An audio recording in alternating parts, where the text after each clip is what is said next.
You're listening to the Good Old Boys Fantasy Football Podcast. Now here's your hosts, Kevin, Derek, and Alex. All righty, welcome in, ladies and gentlemen, to another episode of the Good Old Boys Fantasy Football Podcast. I'm Derek, and joined, as always, by your co-hosts, Kevin and Alex. Gentlemen, how are we doing? Doing good. Back from a work trip / end-of-week vacation in Tejas and back home in wet and soggy Colorado here at the moment. But it's Tuesday night. We're getting ready to break down some more teams. NBA, NHL seasons are over. The dog days of baseball are upon us, which no one on this program cares about. Maybe Alex. Not anymore. Not anymore. There you go. So we are on to football. Football, and I couldn't be more excited. How are y'all doing? I am good, and now you know why I don't care about baseball anymore is because the Rockies are the only major sports team in Denver to not win a championship. So kudos to the Denver Nuggets. I guess kudos to the Las Vegas Knights. They laid a whooping on Florida in Game 5. 9-3 was the final. So the Knights are champions. This does ring true, though. A quick aside. I have now seen the last two Stanley Cup champions in person. Each of the last two seasons. So I will be taking highest bids to anybody who wants to fly me out to see your team win a Stanley Cup or see a regular season game of that team because they will win the Stanley Cup. I have now seen it 2 years in a row. The two games I've been to have featured that year's Stanley Cup champion. Hell, I'll fly you back home just to see you. That Deal. Hey, when you do that, let me know that before that game is seen, so that way I can maybe make some wagers on. Throw some wagers on it. Yeah, I'll let you know.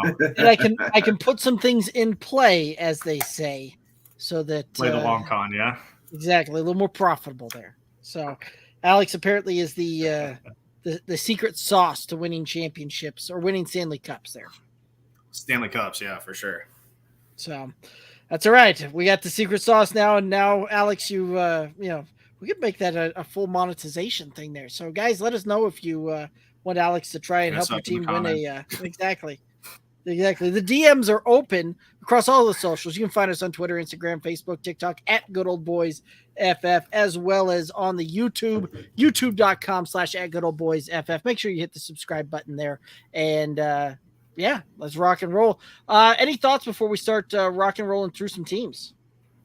Obviously, Dalvin Cook, right? With the release there, he's saying that he's going to take his time, that it's more of a fit thing. It's no rush. Typical veteran response, right? As they get released, there's no doubt that he will get picked up somewhere. I truly believe that. I'm just not quite sure where yet. D-Hop had apparently good meetings with the Tennessee Titans, but not good enough to where he signed a contract. So he is still unsigned, rumored to be visiting the Patriots here in the coming days. When asked, Bill Belichick's response was, I don't know when he's coming out. I'm not a travel agent. Typical Belichickian response there, but nevertheless. So two big-name players, right, on the back end of their careers who have yet to find homes that will. So when they do, obviously we'll bring it to you here and kind of give our initial takes on what that means for the landing spot, maybe the rotation in that running back / wide receiver room, and what fantasy implications there are because of it.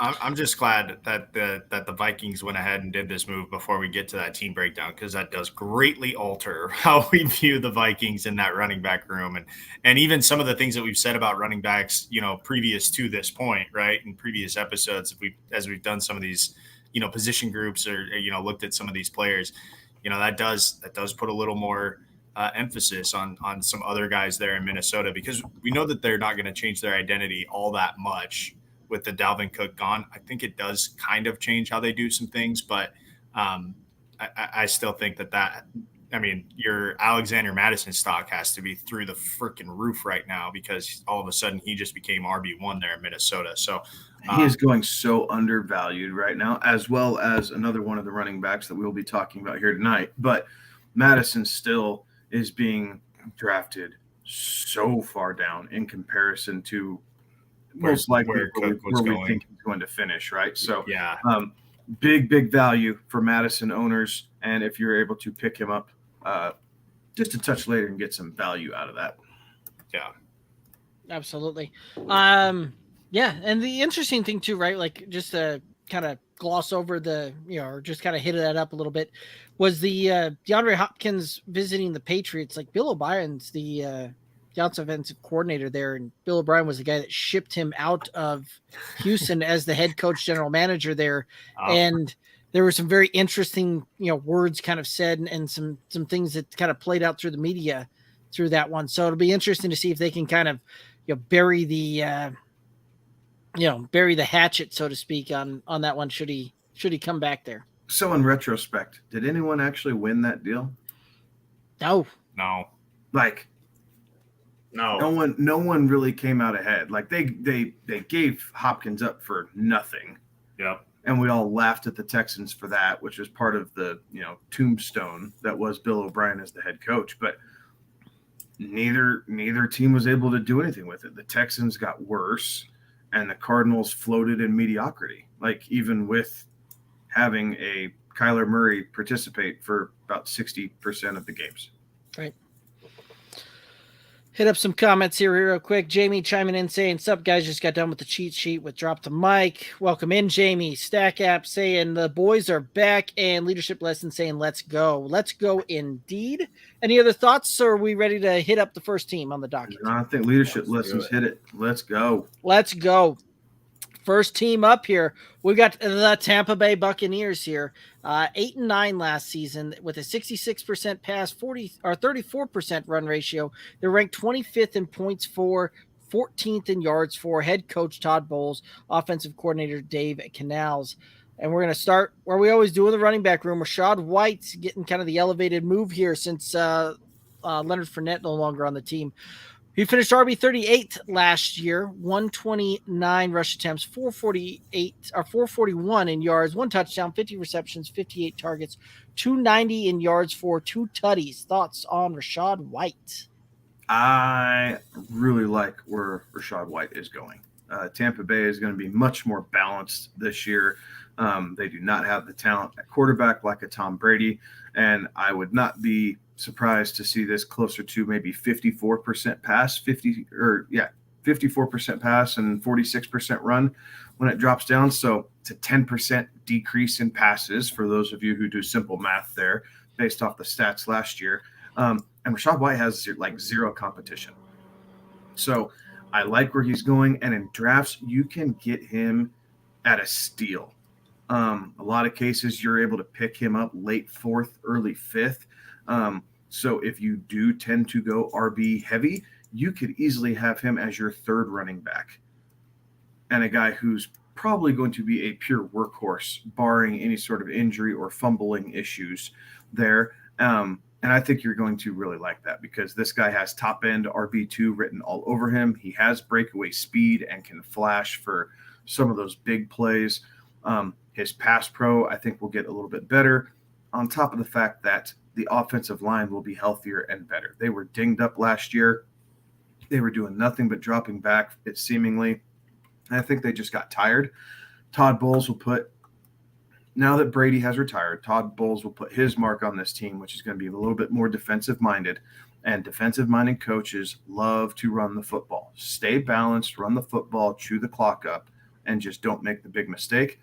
All those spell big things for volume for Rachaad White. And if you can get him in, like I said, the 4th or 5th round, that is a value. Pick him up. You will be happy for doing it.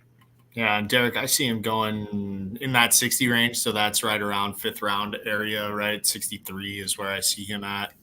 24th running back off the board, which is wild because, yeah, he is going to be running back 1. He does have a little bit of a touchdown vulture, at least as we've seen in the past, kind of behind him. So that's a little bit concerning in terms of what we may hope for out of his production. But the big thing that you have to be curious about with Rachaad White is, will there be a sophomore slump? Because we didn't really get to see a whole lot of him as the featured back last year in this Tampa offense. There was one game that he had over 20 carries. He had 22 carries against Seattle in a win against Seattle, went up over 105 yards. Didn't find the end zone in that game, which is a little disappointing because that would have been a creme de la creme game right there. But like you can see that there is at least some purpose. And really towards the back half of the season, you can see his productivity tick up. He's got double-digit carries in 2 for 5 of the last 8 games.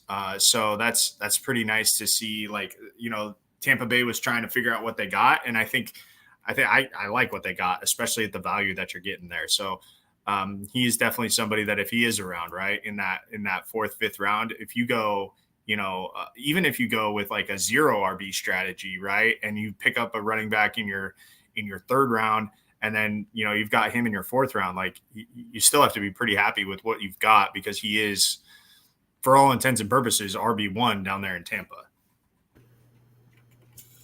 That's one. There we go. My mute button was seemingly broke right there. I wouldn't let go. But no, you hit the nail right on the head when you're talking about kind of you're coming off the board late 5th, even early 6th type of deal there. I've even seen a few drafts where he's kind of come off the board. You're coming off closer to the late 6th, early 7th type of thing. Please. And that's just. Can you guys please do that for me in our home league? Not a chance. Not a chance. 0 chance on that one, right? Like he's coming off the board. Kind of right there, RB27 in a lot of cases is where I've kind of see him going and seen him going at, which I think he'll outperform that. And I think that you've got a very solid RB2 there. And if you can pick up a guy in the late 5th, early 6th, as what really is probably going to be more of a depth piece, flex piece for you in a lot of cases there, you're going to see incredible return on value there, because I think that he'll sneak up there and get probably mid RB2 type of deal, right? Probably closer to RB18, somewhere in there, I think is probably where we see him finish when it's all said and done there. And yeah, this is one of those, right? Kevin, you hit the nail on the head as well when you talked about more of a balanced attack there. The quarterbacks that are in play there also tend to check the ball down a little bit here as well. So Rachaad White is no slouch when it comes to catching the ball and making something happen through the passing attack there as well. So I think that he is very well in play, and I think he's going to be one of those guys that can kind of pivot your draft there a little bit and pivot your season for season long there, spending a 5th or 6th round pick on this guy, and that is nothing but value return there. Any other thoughts? No. I guess yes. Alex had a very interesting point about going 0 RB and this being one of your guys. And, this is a year that we're seeing a lot of 0 RB strategy come to fruition. And just kind of when stacking this out, this could be extremely interesting, right? Like you could start a draft if you're picking. So single quarterback league, it's a bit different. So Jefferson's normally going 1, 2, or 3 in a single quarterback league. But if you can get a Jefferson, you can get a Devonta Smith, and then in the 3rd round, that turnaround, you can get it like a J.K. Dobbins. In the 4th round, you could do you could do like a Kyle Pitts possibly, right? Like if you're just super high on Pitts or something like that, or another wide receiver, and then still end up with something like Dameon Pierce or Rachaad White or like a Keenan Allen or something there in that. Yeah. Just that, like it's a way to diversify lineups, right? It's a little bit different, but you still end up with a lot of volume heavy guys by doing that, right? So obviously each draft's a little bit different, but just thinking about how that could play out through the 5th round, and you could end up with a lot of, pure RB1s on their teams, target share wide receivers at the top of your lineup, and then go ahead and work about filling the rest out and worry about quarterback or tight end later on if you want to load it with a wide receiver or whatever there in the 5th as you're kind of moving things down. Like it's a very interesting strategy this year, and I know it's probably one that as we get into draft strategies and everything else, we will take a closer look at in doing 0 RB, especially this year. As we've said, it's Travis Kelce or bust, but there's a ton of running back volume and value both getting pushed down the board because of these wide receivers. And 0 RB is looking very enticing for a strategy in most formats this season. Yeah, I know. We did kind of a funky thing last year in a league with Derek. What was called the 7th round mayhem, right? Derek kind of put all his chips on the table and said, you know what? I think I could, if I'm only making picks in the 7th round, I think I can put together a pretty good team.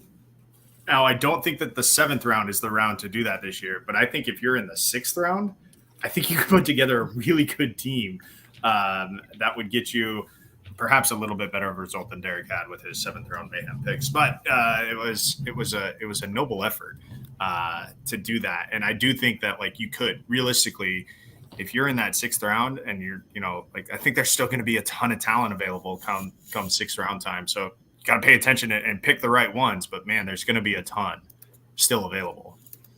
And actually, that 7th round team actually did all right when it was all said and done. Like they did. I mean, you were in the losers bracket with me, but. Don't worry. That's all right. Bracket, so it's all right. My first, I didn't make my first pick until like pick 72 in the draft. So I know. But yeah.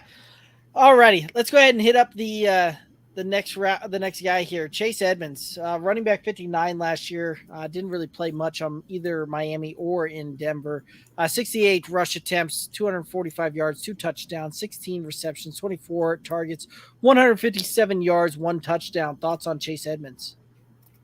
I feel like he's nothing more than a spellback. Like Chase Edmonds does not threaten me if I'm a Rashad White owner. He's not a handcuff. He's not prolific catching the ball out of the backfield, so I don't feel like I'm losing a bunch of targets there. He can fall into the end zone, but he also gets nicked up a little bit, right? He is a tad injury prone. So I'm not really targeting Edmonds in any format. He doesn't really scare me, but I think he's there more of an insurance policy, maybe to help, in some pass pro situations, that type of thing. But overall, you got to have a second guy, right? You can't carry the ball every time, and you can't run it every single play. But Edmonds will see, by the time the season's done over with, I think Edmonds sees something like 20% of the total snaps for the entire season. Yeah, and I misspoke earlier. I would like to clarify. I said that Rashad White had a touchdown hawk behind him. I was thinking of the wrong person. I was thinking of James Conner, not Chase Edmonds, the other Arizona running back that went ham and actually was very, very beneficial on my roster. So I did misspeak earlier about that because, Chase Edmonds, he's got 11 touchdowns over the course of 5 years, 6 years in the league. So it doesn't really scare you in terms of that. And I think you're right, Kevin. I think he comes in as an insurance policy, as somebody that it has a little bit more maturity there in the room, because otherwise you're talking about a bunch of young dudes in that locker room that have very minimal experience. So I think he's brought in to be the elder statesman at the ripe age of 24, 25, 27, excuse me. But he's brought in to be the elder statesman in that room, a guy who's kind of been around the league and knows how to carry his business. So realistically, like, that's all fine and dandy for real football, but for fantasy purposes, it doesn't do a lot for you. So with Chase Edmonds, I mean, again, I don't even know that he's really even like handcuff worthy of anything. So he is one of those break glass in case of emergency guys, and you better hope that the band has fired up after the ship has hit the iceberg at that point. Yeah. Just watch the band play on, basically. Because Yeah. Chase Edmonds, guy that will not be on any of my rosters when we get through the end of redraft season here. And is a guy that, quite frankly, you can't even move in Dynasty. Like, if he's on your roster and he's taking up a spot, he's a really good cut candidate type of thing. And certainly hasn't been the guy that's kind of lived up to the hype that, the fantasy community was really kind of pounding the table on about 3 or 4 years ago. None of that has come to fruition. And I think we've just kind of seen what we're going to see and what we're going to get on this. And I think Kevin had it right when he said that, less than about 20% of the total snap count on that sounds about right. Like, this is a guy that, unless injury happens, isn't going to see enough workload to be worth a roster spot there. All right, moving on then. Ke'Shawn Vaughn here. We'll finish running back 122, 17 rush attempts, 53 yards, 0 tutties, 3 receptions, 4 targets, 19 yards, 0 touchdowns. Thoughts on Ke'Shawn Vaughn? Maybe a third down back at times, right? Like he just never really got the run that we thought we were going to get out of him when being drafted by Tampa Bay. Fell to the bottom of the depth chart pretty quickly. Then they drafted Rachaad White. So he's a special teams guy, which helps out as far as his ability to stay on the roster. And most teams are carrying at least 3 backs anyway. So a little bit of special teams, maybe some third down, maybe a little bit of goal line work, depending on what packages are in, but not anything I'm looking for. Kevin, that was a very polite way to say don't waste a roster spot on Ke'Shawn Vaughn. Cosign. All right, moving on to Sean Tucker, the undrafted rookie free agent here. Any thoughts on Sean Tucker? Is this a guy we need to be looking at here for redraft? No. Okay. Same thing. Can't body, special teams, maybe outplays Ke'Shawn Vaughn. I mean, but nothing that's warranted of a draft spot. Alrighty. Well, let's go ahead and head to the wide receiver room then. Start off here with Mike Evans, who finished wide receiver 16 last year, 77 receptions, 127 targets, 1,124 yards, 6 touchdowns, an average of 8.5 targets per game. Thoughts on Mike Evans? This might be the season where we see Mike Evans fail to reach 1,000 yards. And not because of his doing necessarily, but it's going to be hell, whether it's Trask or Mayfield. And I know we're going to talk about those guys here coming up when we do the quarterbacks, but I do think it's going to be a problem for either one of those to get him enough volume and find him consistently to get to 1,000 yards. I wouldn't be surprised to see him hit, 850 to 900 yards and maybe something like 4 touchdowns. Like, I think we're going to see a big drop off from Mike Evans this year. Yeah, it's going to be tough for Evans just because, I mean, you went from having Tom Brady, and realistically, guys, even with Tom Brady, like his numbers weren't all that, insane. I mean, his best year statistically was 2016 with his 96 catches on 175 targets. And let's see, who was the quarterback that year in 2016 there for Tampa Bay? Jameis. Yeah.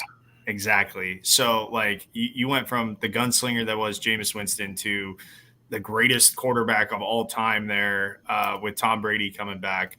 And I am comfortable in saying that, actually. Like, no doubt, no question in my mind.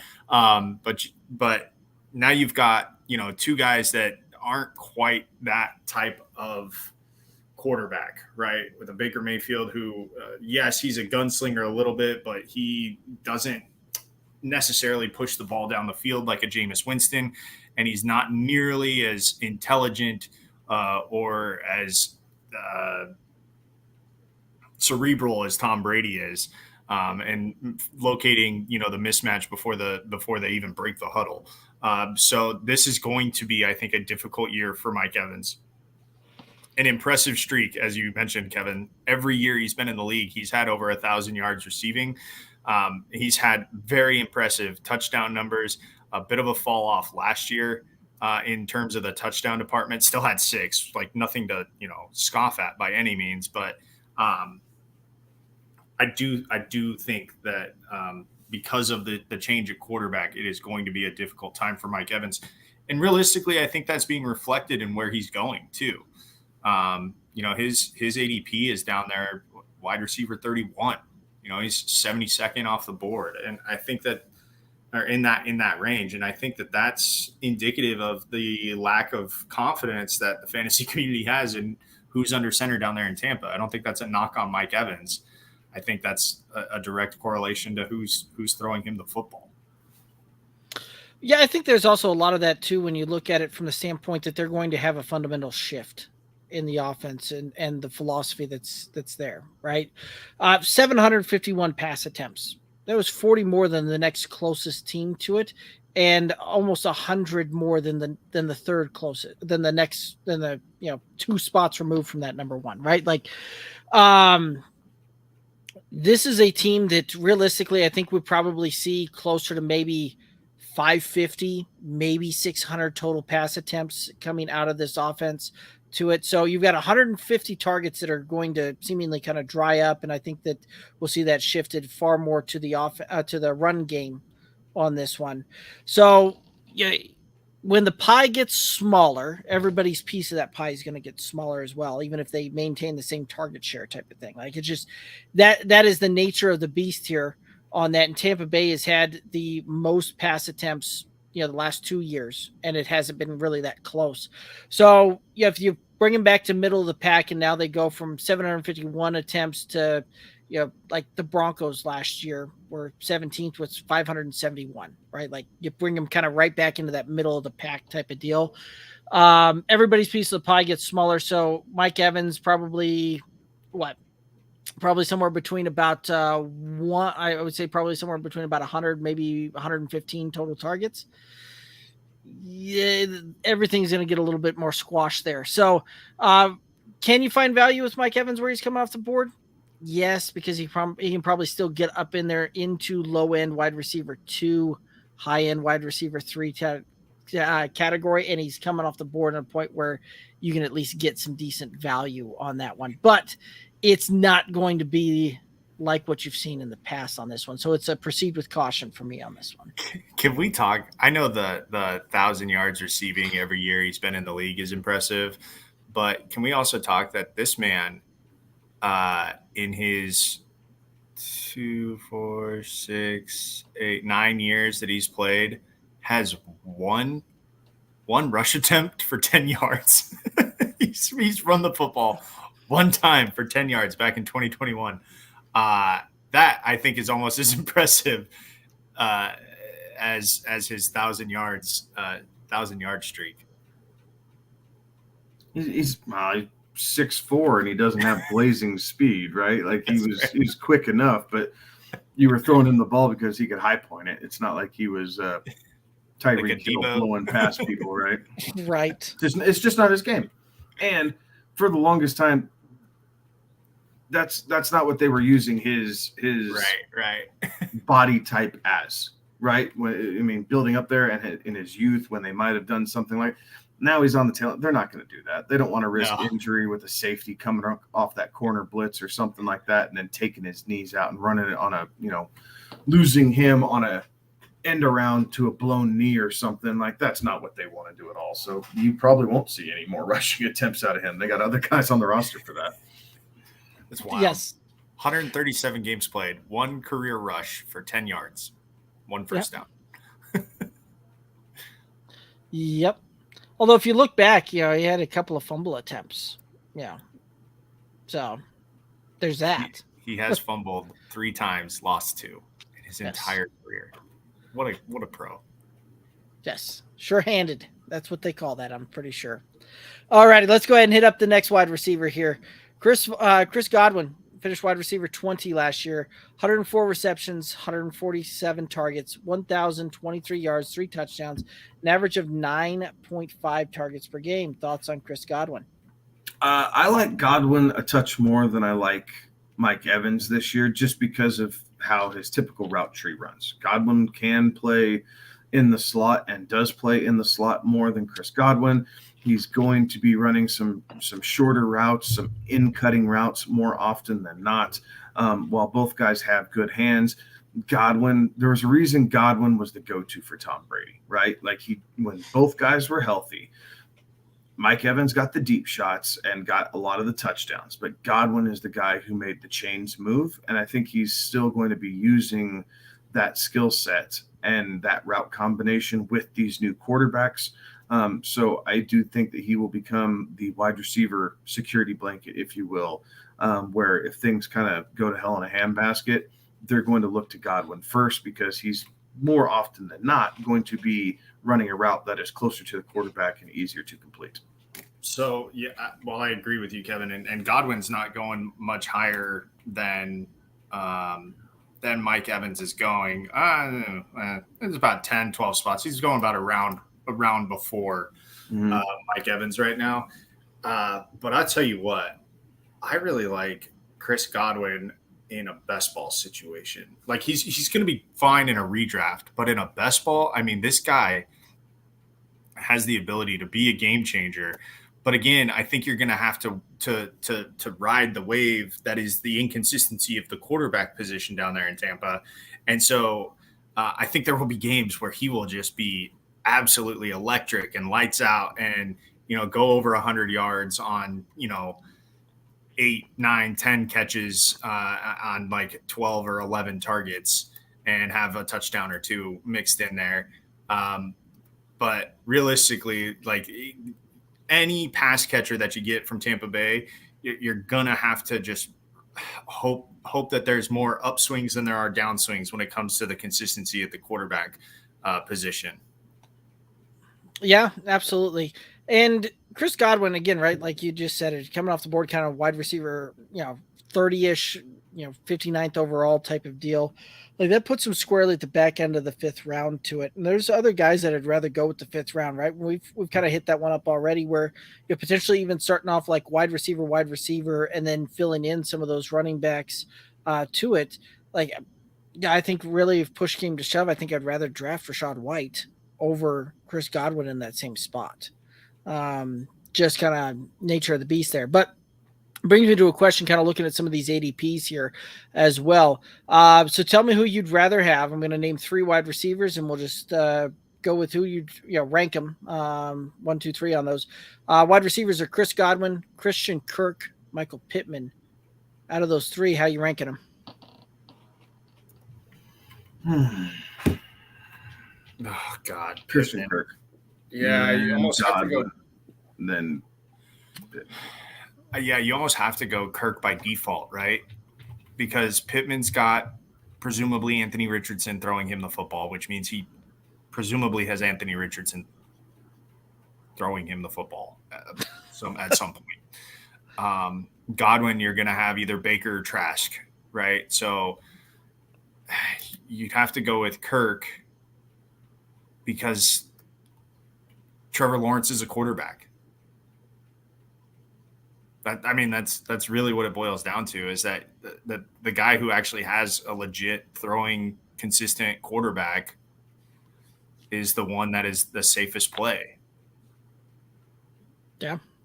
I think I would agree with that. But it is just kind of interesting, right? When you look at that Christian Kirk very well may slot in as the 2nd wide receiver down there in Jacksonville, whereas, nobody's arguing that Michael Pittman's the one out there in Indianapolis. Same thing too, right? Like Chris Godwin will likely kind of be the one down in Tampa Bay there as well. And certainly probably the biggest target or most heavily targeted wide receiver there. Just kind of an interesting thing when you look at it in some of the ADPs there. But Chris Godwin is a guy that I think can probably return some value, but there's other routes that I'd rather go there when it's all said and done. All righty, let's hit into Russell Gage, who was wide receiver 55 last year, 70 targets, 51 receptions, 426 yards, 5 touchdowns, 5.4 targets per game. Thoughts on Russell Gage?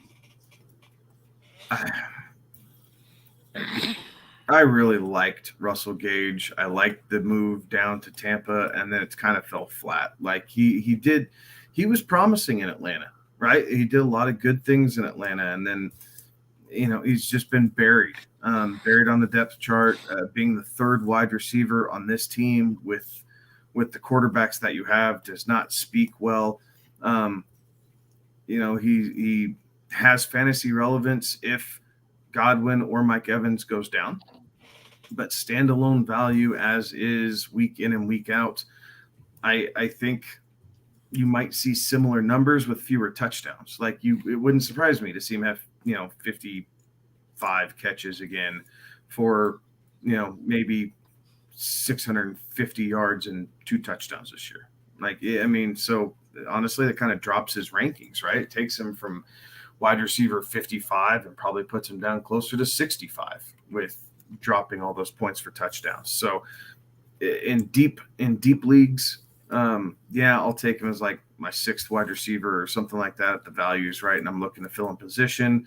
best ball late, depending on how big the best ball league is, yes, I will pick him up because you never know. Maybe he finds a game where, he's able to squeak in the end zone, 87 yards and 2 touchdowns or something like that and kind of shoot himself up there. But week in and week out, I'm not even looking to draft him this year in most leagues, guys. Like, he's just going to sit there. I'm going to wait for him to do something, and I will fight the crowd on the waiver wire if I feel like it's going to be relevant to my team. But there are better third options in higher passing profile offenses that are available that I would rather take a stab at. Like, I'd rather have Dobbs, right? I'd rather go Reed from Green Bay. And we don't even know that whole bunch about Jordan Love, but I'd take one of those options, right? Like, I'd rather have Brandon Cooks or Michael Gallup from Dallas. I would rather have, honestly, I'd rather take a stab at Marquez Valdez-Scantling in Kansas City. All these options that we do have as far as third options go. Tim Patrick. Like, I think I would trust Tim Patrick a little bit more than I trust Russell Gage this year, right? In a Denver offense that was anemic last year. So, I think he's down in that Ben Skoranek from the Rams, right? With Matthew Stafford playing quarterback, I think I would rather have Ben Skoranek as the third wide receiver for the Rams than Russell Gage. So, I'm not even looking at rankings or where they're all getting drafted. I'm just giving you players that I would rather have if I'm going to take the third wide receiver on a team. Those are guys that I would be looking for. That's funny. You're not looking at rankings because you're in the ballpark with all of those guys. Yeah, I am looking at rankings, but you're right, Kevin. And honestly, like, how you said you wouldn't draft him. You're not alone, because he's pretty much going undrafted this year. And I think that's probably for the best, to be honest. I think it's too much of a headache for fantasy owners to have to wonder, will he or won't he? And I think won't he is going to be the prevailing verdict more weeks than not. Cosign. Like, I'm staying away from Russell Gage and redraft. No, thank you. And Kevin, what you were saying, where there's a list of guys that you'd rather have. There's a whole lot of guys, especially guys going all kind of right around him. Cedric Tillman, KJ Osborne. Like, I'd even rather take the shot on Terrence Marshall than Russell Gage in this one, right? Like, just see what's there. See if we finally. You don't know who Bryce Young's favorite target's going to be, right? Like, it could be Terrence Marshall, and you get him at the same round. Mm-hmm. He has the potential to at least emerge as the number one. There is John Mechie. He's right around there too. You have a better chance of dying from a broken toe than Russell Gage being the number one option in Tampa Bay this season. Like, let's just think about that. Like, a hangnail might kill me before Russell Gage is the number one receiver in Tampa Bay. My hero shine call from last year, Greg Dortch, getting more love. But he's 2 now, as far as I'm concerned. Right. Yeah, that's fair. That is fair. So Alex is going to ride that Greg Dortch call until. I'm never going to let you forget that. That's all right. We'll he's your Matt Flynn. It's okay. He is. You had Greg Dortch last year. 2 years ago, I had Corey Davis. The 2 games that he went off, I picked it. Like, Derek, it's your turn this year. You get to have your random third wide receiver shiner. Random hero call shine. Yeah, just sometime this season. So I'll make sure that we hit that one sometime too. All right, let's go ahead and hit up the tight end room. Cade Otton's there. He finished at tight end 27, 42 receptions, 65 targets, 391 yards, and 2 touchdowns, an average of 4.1 targets per game. Thought on Cade Otton? Streamer. He is a streamer. He's a good young tight end, right? Like, he did that. He's coming into his second season, a little bit more familiar. I wouldn't be surprised if he finishes closer to like tight end 17. So still streaming territory for sure. But I do think that because, again, much like Chris Godwin, his big frame will help in the red zone where they can help find him, because they are stacked if they can get inside the red zone. Tampa Bay is still elite. Even with subpar quarterback play. But Cade Otton's going to be He's going to be in line. He's going to be much closer to the quarterback. A lot of 5-yard ins, 4-yard, 5-yard outs, that type of thing. Every once in a while, they'll have him kind of do a deep post just to keep safeties honest, if you will, and change up the route combinations for the receivers. He's a guy I like in best ball. He's a guy I like in dynasties late.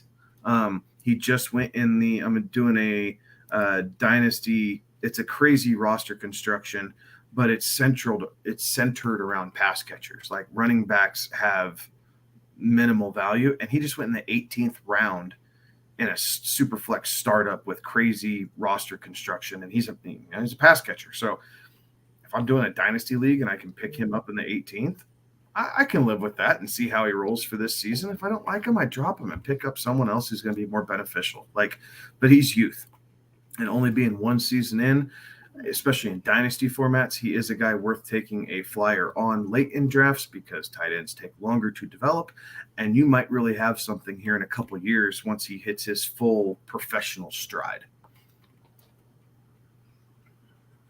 Yeah. I think that this is probably the guy that probably takes the biggest hit from just the smaller piece of the pie there. I think that you're going to see Russell Gage kind of lose a lot of targets. I think Cade Otton will lose a few targets.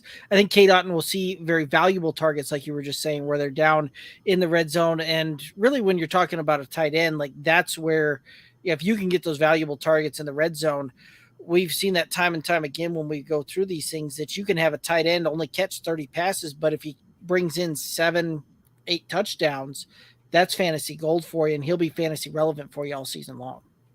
My only counterpoint is the Tampa Bay Buccaneers had something like 124 targets to the running back position last year with Tom Brady. Mm-hmm. I don't think you get anywhere near that this year. I think I think you go from that down to 80, maybe 75 for an entire season. I just don't see Baker and Kyle Trask being diligent enough to check down to the running back as opposed to eating the sack or throwing it away. Yeah, fair enough. And Leonard Fournette had a ton of those, right? Fournette had 87 targets all on his own. Yeah. Yeah, it was absolutely bonkers the way that they distributed the ball. So. So as we're talking about pie, I think a large, yes, Otton possibly, but I think you naturally lose some of that because of all the targets you leave with Tom Brady leaving and Leonard Fournette leaving. I think a lot of that to the running back just naturally disappears. And so maybe that piece of the pie, yes, is slightly smaller, but maybe not quite as small as you'd initially believe. Yeah, I actually pulled that up while we were looking through that as far as what the percentage breakdown was there. You're right, only about 16% went to the tight ends there. So it wasn't like the tight ends were heavily dominant in the getting the piece of the pie there, right? Like they had a smaller slice to begin with. So, and at only about 118 total targets going to the tight end, there's a good chance that might stick pretty close to that, right? Like that's not a big number that's going to probably shrink or decrease or grow exponentially. That's probably that's kind of right in the range of what you see as kind of an average number of targets to it. You saw the running backs get about 20% of it, and the wide receivers get about 63% of it. So you may see a little bit more where the wide receiver 1, wide receiver 2. So I think Mike Evans will get his. I think Chris Godwin will get his. I think Chris Godwin probably tops out closer to 130 targets, and Mike Evans probably about 110. Russell Gage probably sees a big hit on that one, but the tight ends very, very well still see. And also too, the tight ends, Cade Otton really kind of established himself there too. So we're kind of going through that, and I'm talking myself more and more into Cade Otton when I was like, I'm kind of out. Like I said, he's a good streaming option. He's a guy that I don't feel terrible about in a 2 tight end league, right? Unless you're going out and grabbing them right away. But as you know, if you're waiting a little bit on your second tight end, he's a guy I don't feel like I'm going to hang myself because of. But in most formats, single tight end leagues, he's a good streaming option. It's just you play the matchups and you see what this offensive philosophy is going to be after Tom Brady and really what Todd Bowles' vision of how he wants this offense to run to support his defense.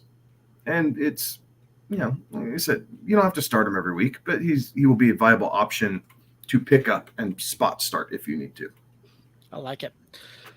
Question coming in there. Otton or Hurst? Which tight end you going with? I have a love affair with Hayden Hurst for some reason, so I can't get off of that. I actually like Hurst a little bit more here because of the quarterback situation there in Carolina, right? Young quarterback, pass catching tight end, security blanket. To me, it feels like the upside is better there with Hayden Hurst than it is with Otton.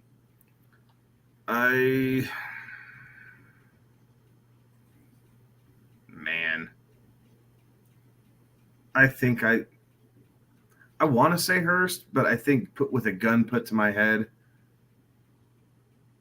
I still probably take Hurst.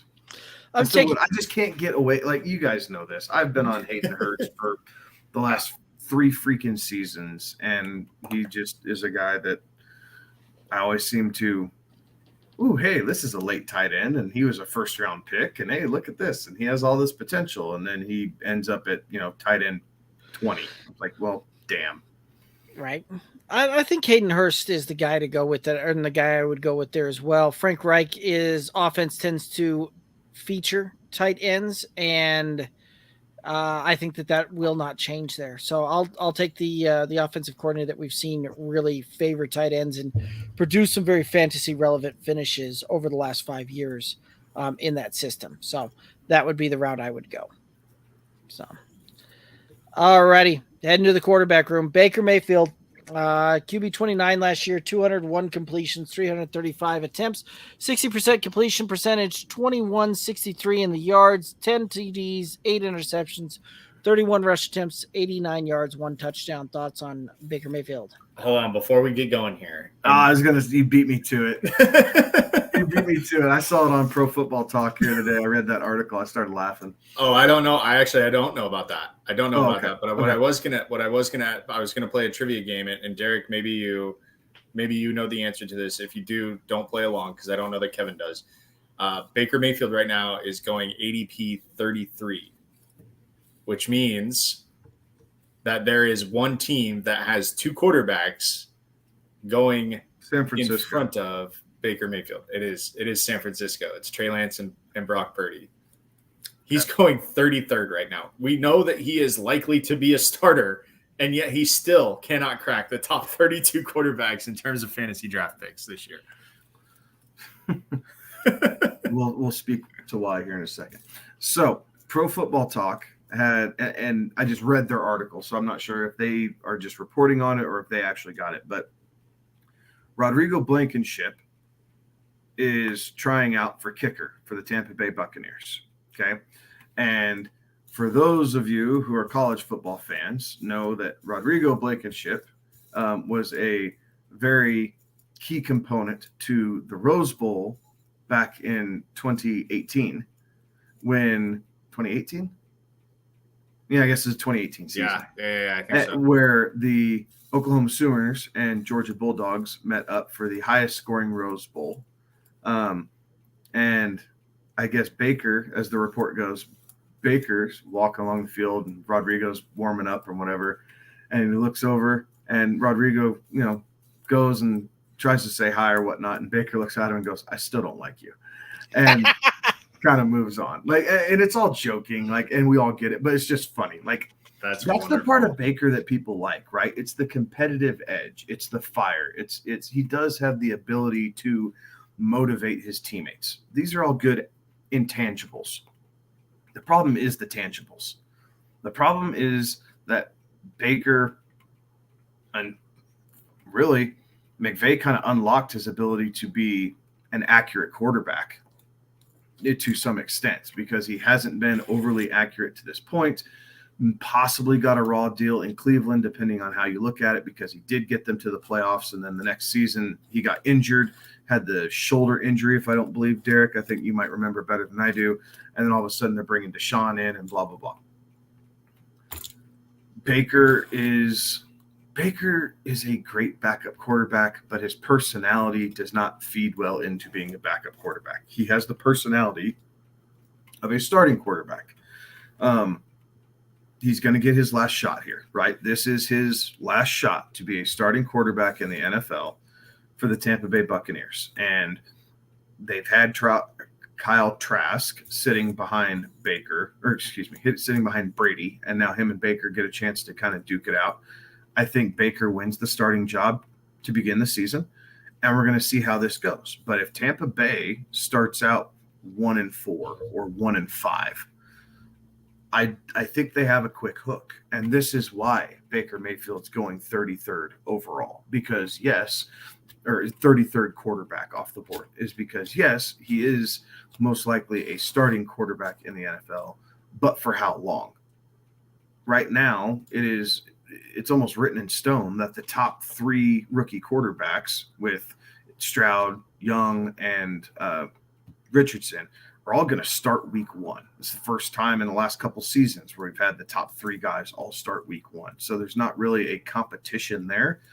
And so it's just Tampa Bay who's left kind of holding the hat. So Baker has to develop a rapport with his wide receivers. They have to be able to utilize play action extremely well. They will run the ball more this season, so I do think that will help Baker's game. But if they expect Baker to sit back there Tom Brady-esque and be a statue, that will be his demise. You need to put him in a boot concept. You need to run play action. Get him on the move just a little bit. And it's not blazing speed, but part of it helps with his eyesight, right? Like Baker's not the biggest guy. Like what is he, Derek's 5'11"? 6'1". 6'1". Okay, so he's a touch bigger than what I thought he was.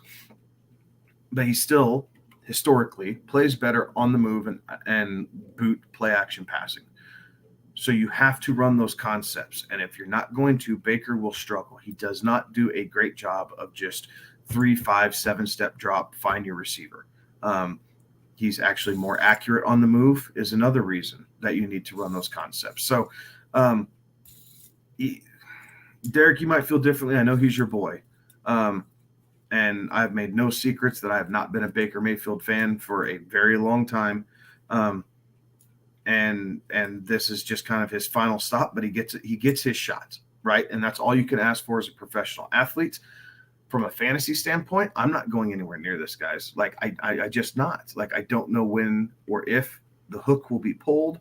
That is not where I am willing to gamble on a roster spot. If it's a single quarterback league and you have a deeper bench and he's there for insurance policy, okay, fine, like I guess. But in a 2-quarterback league, I'm having my second quarterback long before Baker Mayfield even comes up on the draft board. Like I am not willing to risk that. I will take my chances elsewhere on boom bust plays. But even if Baker plays to the top of his potential, he's an average quarterback. Like he's just not elite. There's nothing elite about his game. And so for that reason, I'm shying away from anything Baker Mayfield or Kyle Trask related, either one. Yeah, I agree. I wholeheartedly agree. I think, the inconsistencies, just that he doesn't really give you too much external from, you're not going to get a whole lot out of the passing game.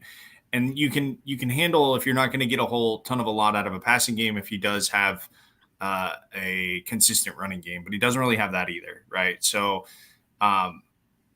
I in a short way, I'm not going to be around Baker Mayfield. Like I'm not taking – I know that he is potentially a starting quarterback in this league, and in 2-quarterback leagues, those are gold.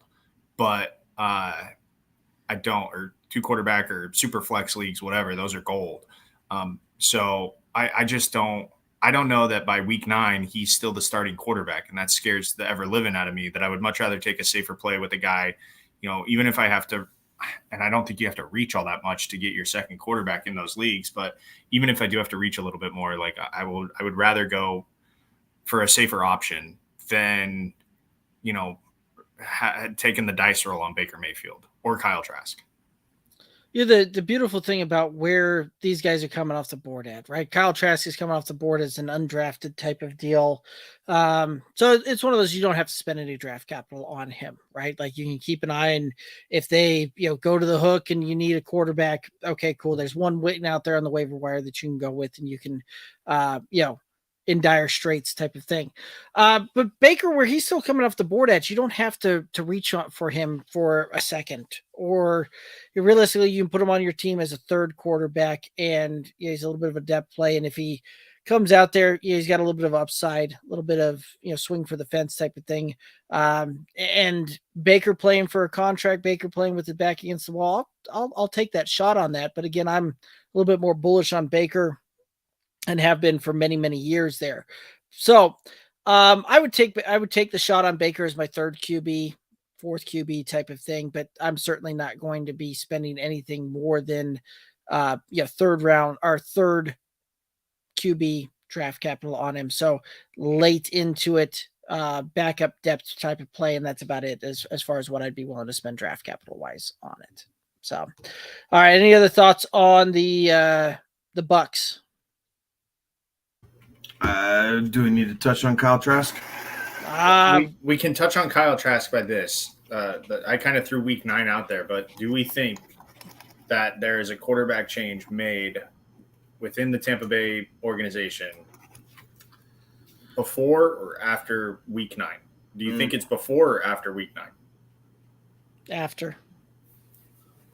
And honestly, I need to look at their schedule. I just kind of threw it out there because it's kind of a middle point, right? It's kind of a cheater. I'm thinking it's probably going to be after. They'll and that division is weak anyway, so they'll likely be in a playoff hunt and a playoff race there. So there is some latitude. Yep. There's a kind of a there's really not really like tough stretches. No, there really isn't. So, and Kyle Trask, again, this guy, I'm not necessarily looking to draft. I wouldn't be putting him on even in a super flex deal. This is one of those that I'll wait until it comes time to, dire straits, break glass in case of emergency if I had to, type of thing. But they'll come off and they start off with Minnesota. There's a chance they can win that one. They get the NFC North this year, and what is it, AFC South? Yeah, it is. So man, and they got an early favorable schedule. Yeah. By week 5, that is tough, but they do have kind of a favorable schedule when it comes to. But I have them starting out 1-4.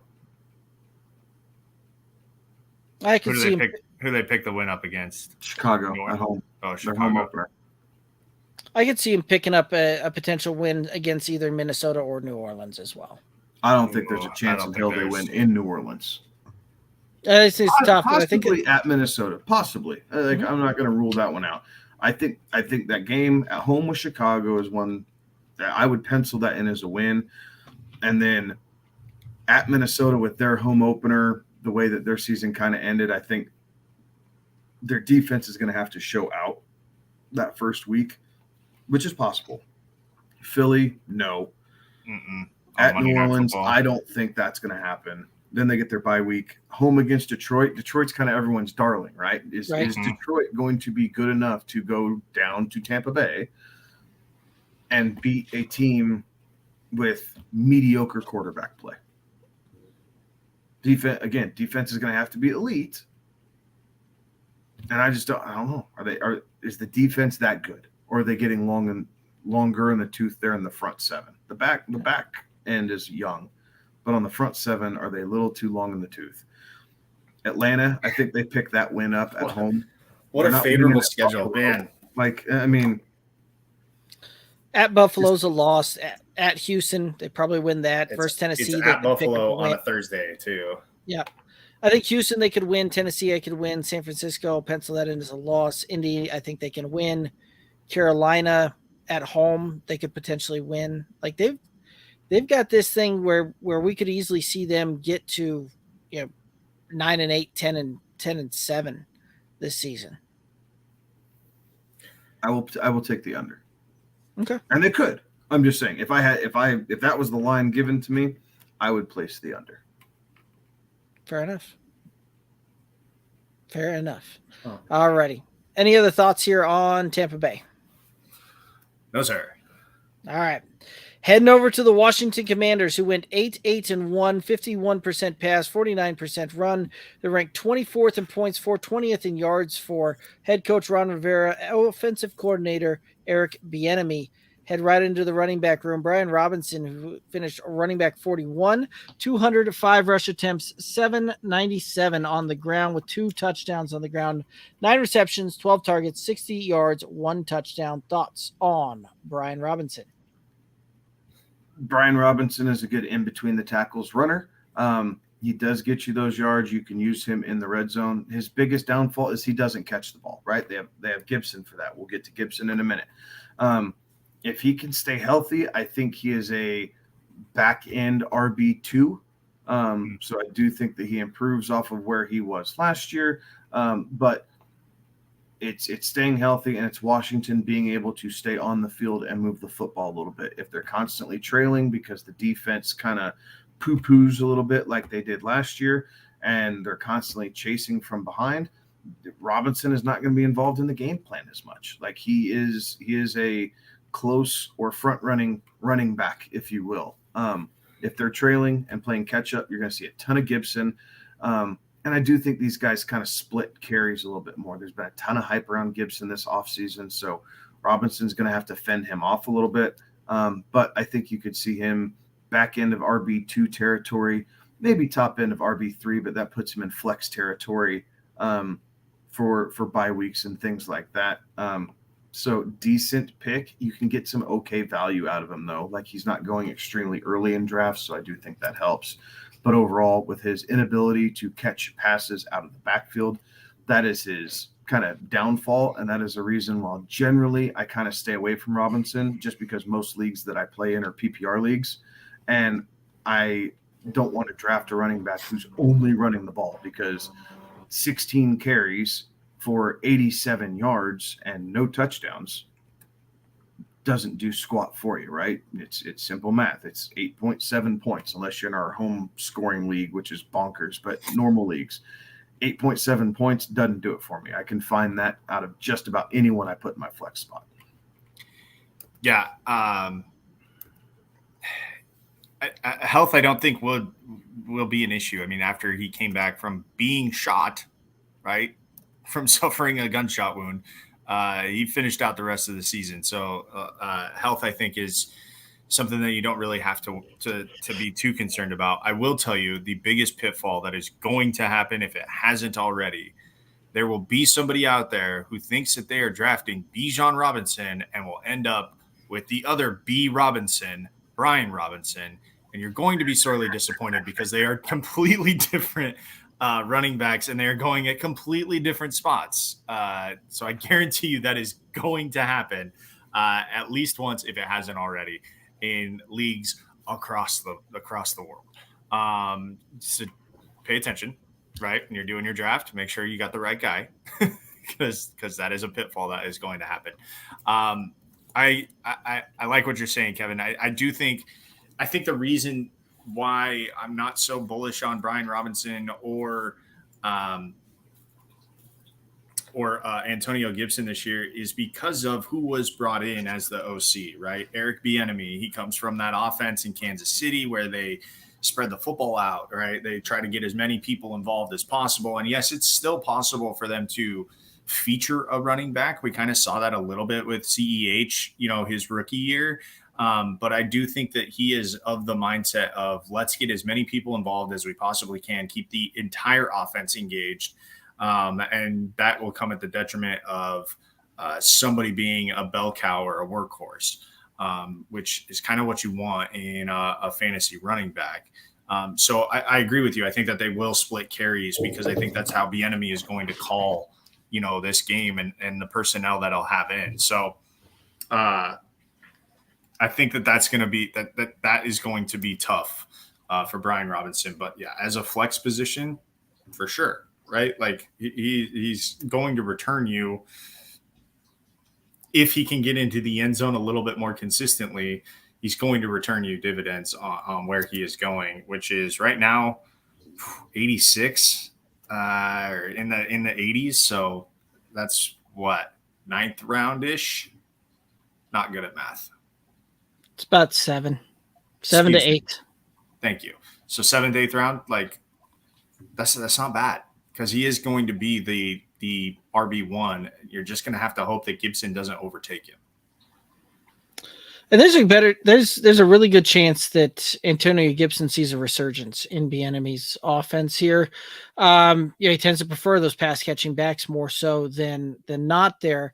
And Brian Robinson, Kevin said it has seemingly a hard time kind of catching the ball and making something happen there. So there's a lot of other guys going in that similar type of range that I would rather go with over Brian Robinson. Right now, and this is one of those ADP just hasn't caught up to it, but Alexander Madison is going right in the same ballpark as that one. Would much rather go with an Alexander Madison. Even Rashad Penny going a little bit further down on a lot of draft boards there. I'd rather go that route. So there's a few other guys that I would rather take my shot on here than Brian Robinson. And this is one of those that I don't know that I'm really looking forward to a guy that's going to, put up, the ceiling on him is maybe 900 yards, maybe 950, maybe 5 or 6 touchdowns. So no, I think I'm good on moving that one on down the road. So underdog, based off of their rankings and how they've compiled everything up to date, he's the 35th running back off the board at pick 108. Okay. I'm looking at some rankings here as well that have him ADP 86, running back 29. So I like him at mine better. I like him at yours better. Yes. I think the value, right? Like if I'm seeing it at the 35th overall back, and I think he can finish somewhere around, 22 to 28. Mm-hmm. I'll take that value there. Right. But yeah, that's the difference there is you're talking almost 2 rounds of difference there. And at which point, yes, like goes from I'd rather go with other guys here to a pretty good value. So I like that. That's a good call. Conveniently, his teammate, which we are going to talk about here in just a second, RB36 at 111 is where underdogs draft rankings have him at. I like it. Let's just talk about that guy right now. Antonio Gibson, running back 31 last year, 149 rush attempts, 546 yards, 3 touchdowns, 46 receptions, 58 targets, 353 through the air, and 2 tutties. Thoughts on Antonio Gibson? I like Gibson. So Ron Rivera has come out and said very positive things about Antonio Gibson, which typically Ron Rivera doesn't say anything if he has a mouthful. So I do take notice in that because he doesn't typically hype up players necessarily, but I think that they're finally figuring out how to use him. That he wasn't a true running back coming out of college.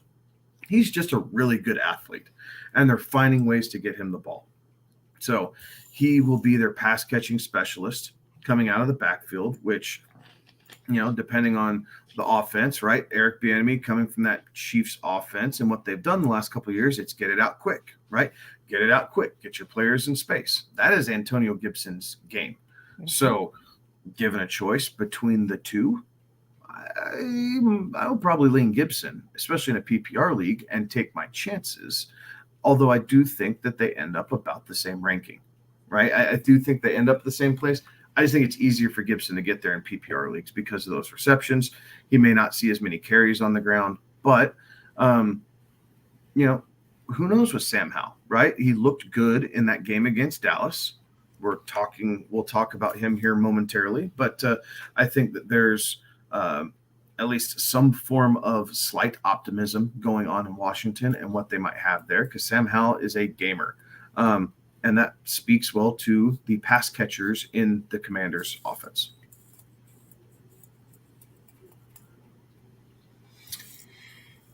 Yeah, so I was just looking up snap share last year for the Commanders, and Gibson was on the field for 480, about 41%, and Brian Robinson was on the field for 29%. Now, keep in mind, 29.5%. Keep in mind, Robinson missed time, right? Wasn't there for the first half of the season, first part of the season. And so that does play a little bit into it.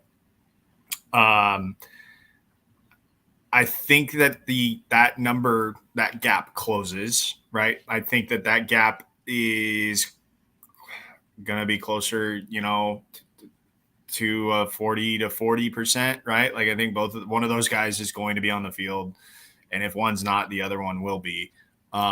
So I agree with you, Kevin. I think the work that Gibson gets through the air, albeit not a ton, it is enough that it does, help elevate him from what he's going to do rushing wise. So yeah, I do think that Gibson in the PPR league, Gibson's the better option in terms of Washington running backs. Honestly, I'm not sure that I really like either of them at the right price. Yes, but it's not a duo that I'm necessarily like targeting. No, my only thing as a flex play, thinking about them for what they are. If you need 11 points out of your flex, right? Like if you're kind of going through and that's what you figure you need out of your flex, are you going to trust Antonio Gibson, who's going to see, 5 targets a game and 3 to 4 receptions to help get you to that 11 points? Or are you going to trust Brian Robinson to have 85 yards and a touchdown? Right. Because Robinson isn't going for 110 yards. Like he's not. I mean, maybe, but he's not going for 110 and 0 touchdowns. So you need 90, 95, and a touchdown to get to that same 11 points. Essentially, what was it? 6? Oh, I guess it's really 65 and a touchdown to get to that 11, 12 points. Or you can trust Gibson to run for 35 yards, have 3 or 4 receptions for another 35 yards, and possibly both of them are 9-point guys, right? You just kind of break that down, and both of them are 9-point guys unless they fall in the end zone. Right. Well, and so here's the other thing too that gives Gibson the edge for me on this one. We talked about the pass catching work. He doesn't have to compete for touchdown doesn't have to compete for work with a guy named J.D. McKissic, who was there for the early part of the season last year, ended up getting dinged up, missed some time.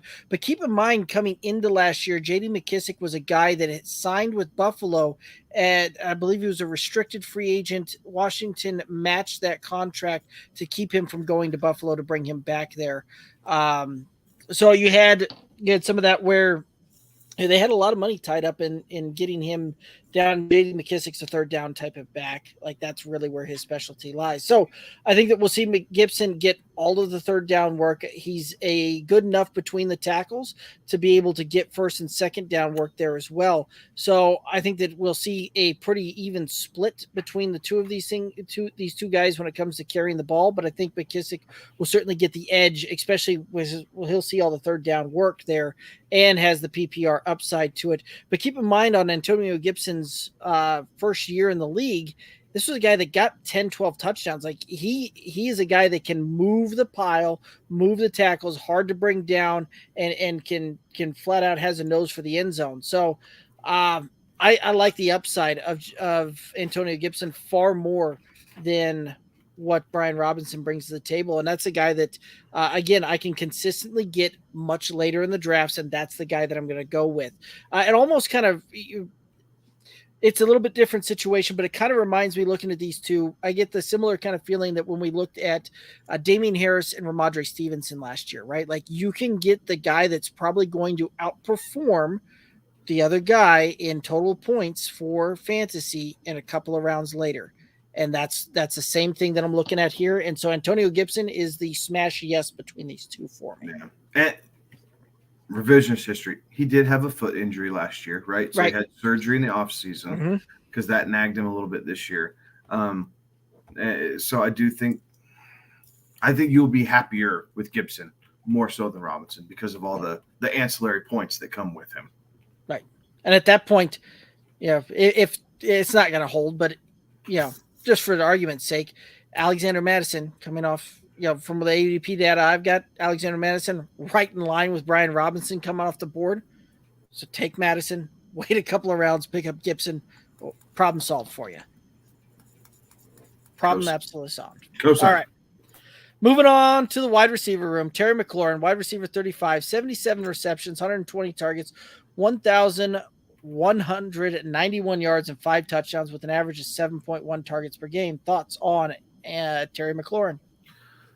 So McLaurin has been a guy that I won't say been against, but I have not been the biggest fan of, right? You've had some people who, F1 and he's a wide receiver 1 and everything else. And we've kind of gone back through and looked at this and goes, look, like he's wide receiver 23. Like that's kind of what he is. He's a great best ball candidate. Yes.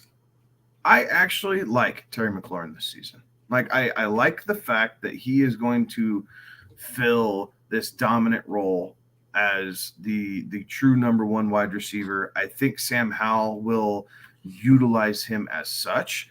And I'm happy to take Terry McLaurin as, depending on your strategy, as your, 3rd wide receiver off the board in some cases, and be able to run with that. And you want to talk, different strategies and flex options. I'd rather have Terry McLaurin in my flex than Gibson or Robinson. And Fair. Yeah, you're paying the premium for that a little bit, but he's also able to, fill in as wide receiver 2 in cases and yada, yada, yada. But I think with this concept that Bieniemy is bringing in, and I think with Sam Howell and what his ability is and has shown, at least in college and the 1-game sample size, we can see Terry McLaurin finally crack into top 20 wide receiver range. Now, I don't know that he gets as high as wide receiver 14 or 15, but if he ends up, 16, 17, 18, that's still better than what we've received from him his first few seasons in the NFL. So his draft position has been slipping this year compared to where it has been in the past. And I think that's part of the reason why I like him more, is I feel like he is properly valued right now. And then we can go through and see some of the potential unlocked through what Bieniemy is going to call with plays, through kind of a young gunslinging quarterback in Sam Howell, and let these guys kind of grow and mature together. Yeah, and he is slipping, but I still think he's kind of in that range of just like, I don't want to say like blah receivers, but it's kind of a blah receiver range, right? So like guys that are going around Terry McLaurin, you've got D-Hop, McLaurin, DJ Moore, Calvin Ridley, Michael Pittman, and then we'll throw Christian Watson and Mike Williams in there too.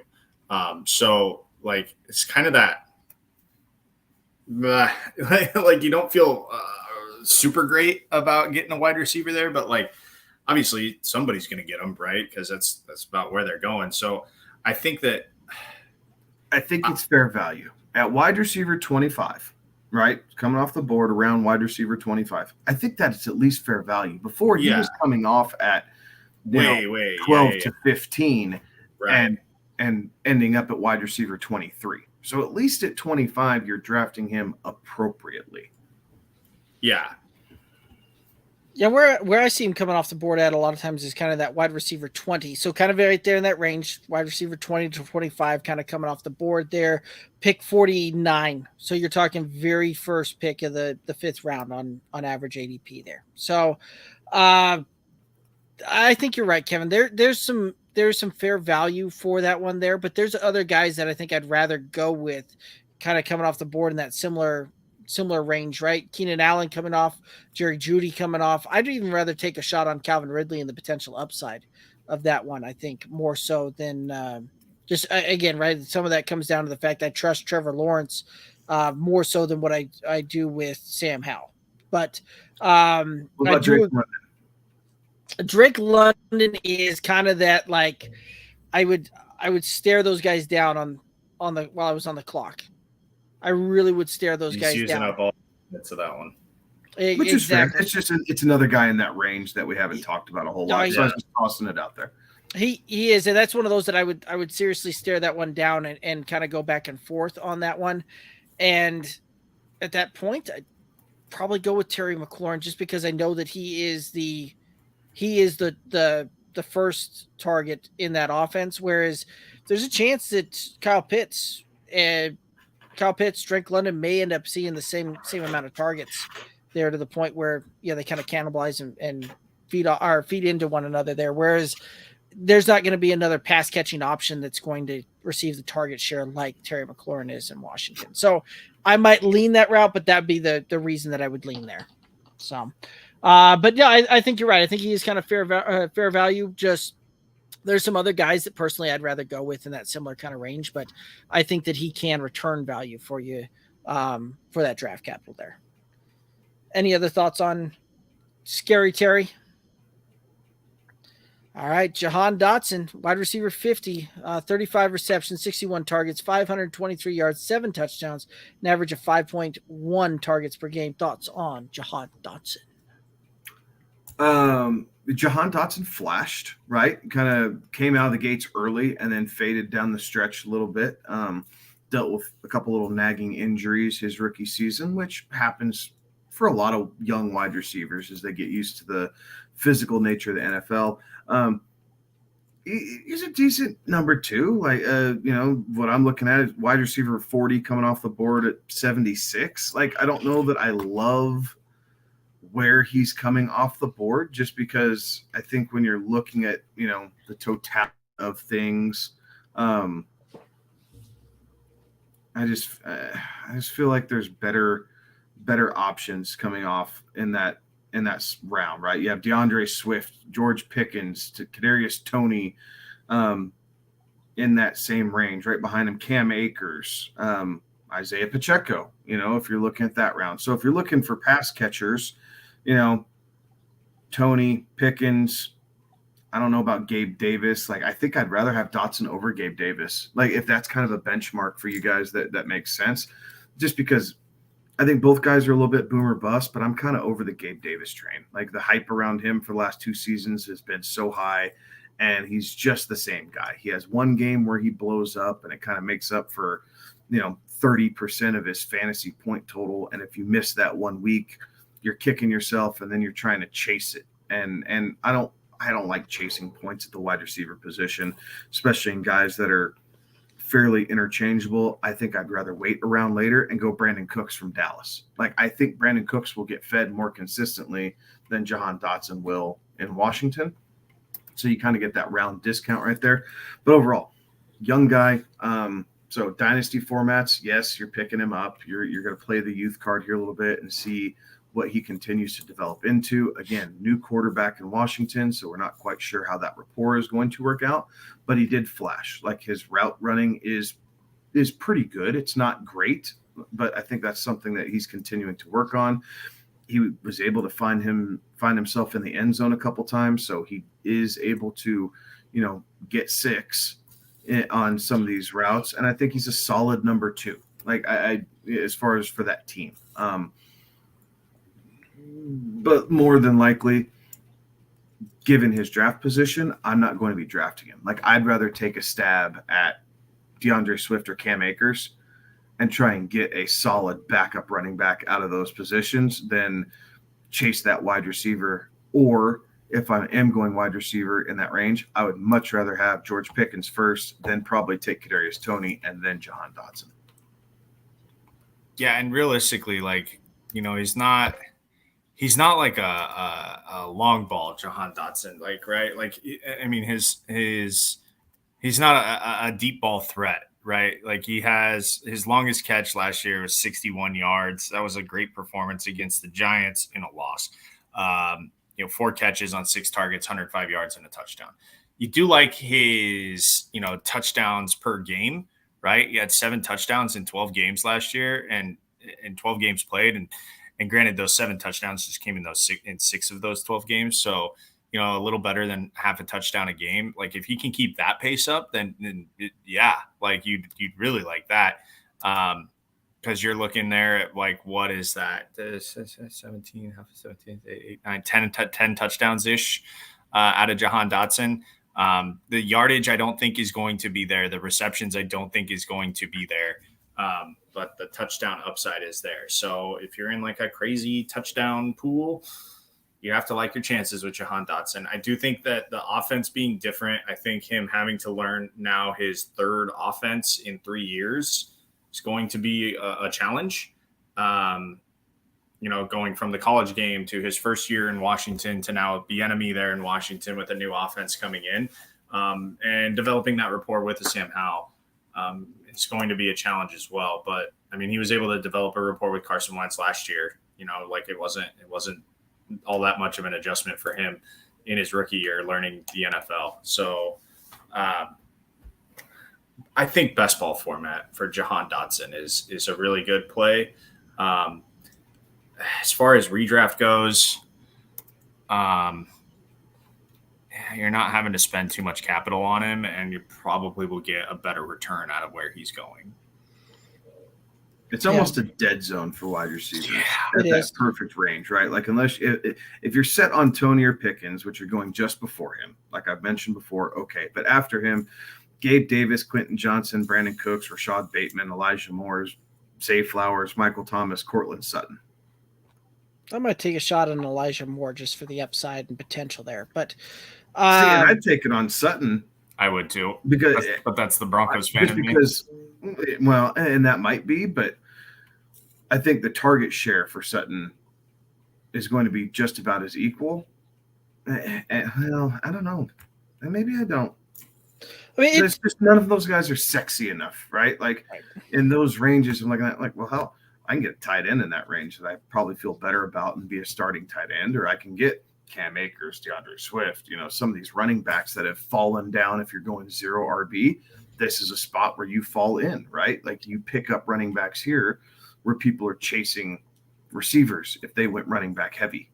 And you can kind of fill in that way and play the game here a little bit because it is just kind of a weird range from 70 to, from pick 70 to 100. There's a 3-round range there where wide receivers just aren't that sexy. Right. Like you have to find ways to pivot. See, I really wouldn't mind, drafting Jahan Dotson. Couple of things kind of stand out here for me with him, right? Played 12 games when it was all said and done. Half of those games he finished inside wide receiver 2 on the week. So, wide receiver, 12, 16, 20, 18, 8, 12, like had some really, really good weeks in there. If he scored a touchdown, he was there, but on the weeks he didn't score a touchdown. Correct. And there's also some of that too, that he is a big play kind of guy, right? Like I know Alex said that he really was, that you really didn't see that one, but because of only the 61-yard one. But when you look at it, he put up a big play in almost every game that he played, long of 24 yards, long of 40, long of 30, long of 28, 61, 25, 20, 30. Like he's a splash play kind of guy. And if he breaks one loose, he'll probably get you a wide receiver 2 on the week. And this is a guy that you're not having to spend much capital on. And I think you can definitely return some value here on this one. Not going to surprise me when we look up at the end of the season and we see Jahan Dotson with 55 to 60 receptions, around 800 yards and 6 touchdowns. So I think that he is going to be a kind of sneaky play and a guy that a lot of folks are forgetting about because of the fact that he didn't really have that like huge breakout splash type of deal. Some of the changeover here in Washington as well. So I think that this is a guy that I'm liking and could be a sneaky play, especially if he slips in your draft boards at all. But where he's kind of coming off the board, ADP 94, you're talking 8th round type of deal. I would certainly take a shot on him there. But you did bring up some names there, Kevin, that I would take the shot on over him, right? Like if we're sticking wide receiver, I would go the Tony, I would go the Pickens route. I would go the Jahan Dotson route on that as well, kind of in that same range there. But that's kind of where I would draw the line on it. All righty, let's hit up Curtis Samuel here, who was wide receiver 34 last year, 64 receptions, 92 targets, 656 yards, 4 touchdowns. Thoughts on Curtis Samuel? I don't know that I have any interest in Curtis Samuel. Like I thought maybe in the slot last year with what they were able to do and Rivera having a history with Curtis Samuel, and it just didn't quite pan out the way I wanted. So I think given where he's going, yes, there's some value there for Curtis Samuel. I back end wide receiver 3, wide receiver 4 territory. So sure, he's a nice little fill in, but he doesn't provide a boost if McLaurin or Dotson go down, right? Like he doesn't step up that volume. He just kind of is what he is. So I think for that reason alone, I'm going to pivot and look at some other areas late in the draft besides adding the 3rd Washington quarterback. Yeah, I think the wide receiver. There you go. I got you. I think that is gonna be tough to ask this young quarterback to support, 3 receivers in a way that is fantasy relevance, especially when you have, a good pass catching tight end and good pass catching options out of the backfield. Again, I do think that a Bieniemy offense can support that 3 receivers, but beyond that, I'm not 100% certain that that I am a fan of Curtis Samuel this year with this quarterback and this offense. Yeah, this is definitely a tougher one. When it's all said and done, he's coming off the board to the point where he'll be there in the last round for you in just about every draft out there. Maybe worth a shot there. I'm not going to try and take a shot on that one because typically where Curtis Samuel actually gets his points to get him kind of snuck back up into that wide receiver 3 range is because, runs the ball. And that's where he's, done in that Ron Rivera system is kind of, gets enough running work in order to, sneak himself up into some of those, wide receiver 3 fantasy relevant type of spots here. I don't think we see that one happen here. I don't think that we see him get those, 30, 40 rush attempts that we've seen him get in seasons past here. I don't think that we see him get really over about 50 receptions. I think, 500 yards is a stretch and 3 touchdowns. So this is one of those that I think that the kind of run for Curtis Samuel for fantasy relevance very well might be over. At least it is over for me on this one. And I'm not going to be putting him on any roster, even if I'm spending that in the last round. Like I don't see the upside or sneaky way to try and get there like we've seen him do in the past. All righty, Logan Thomas heading to the tight end room. Tight end 35, 39 receptions, 61 targets, 23 yards, 1 touchdown, 4.7 targets per game. Thoughts on Logan Thomas? So last year he was coming back from a Achilles injury, and then end up getting dinged up again here. So Logan Thomas, when healthy, so 2 seasons ago, we saw him tight end 6. Something like that. So he can be productive. We have seen it.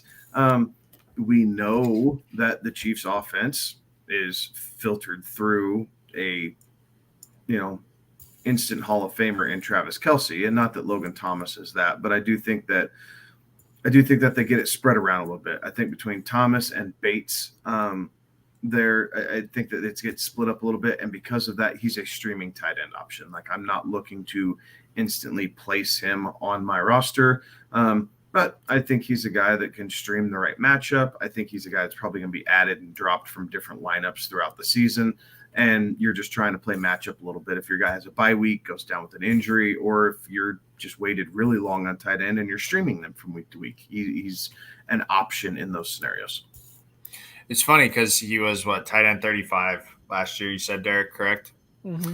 He's going tight end 36-ish this year.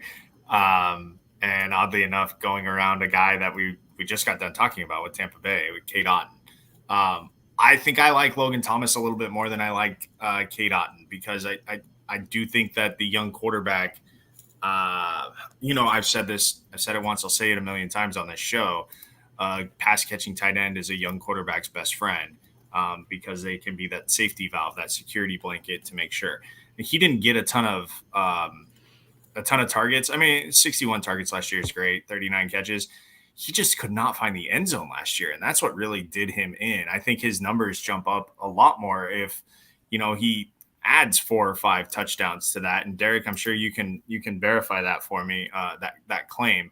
But if he could just find the end zone a little bit more, and I think I think he can find the end zone a little bit more. I think Bieniemy, again, this offense allows a tight end to be an option down there closer to the goal line. So I like Logan Thomas a little bit more than I do Cade Otton. I say all that though to say that he's still a streaming option, right? Like he's not a set it and forget it tight end that you can put in there. So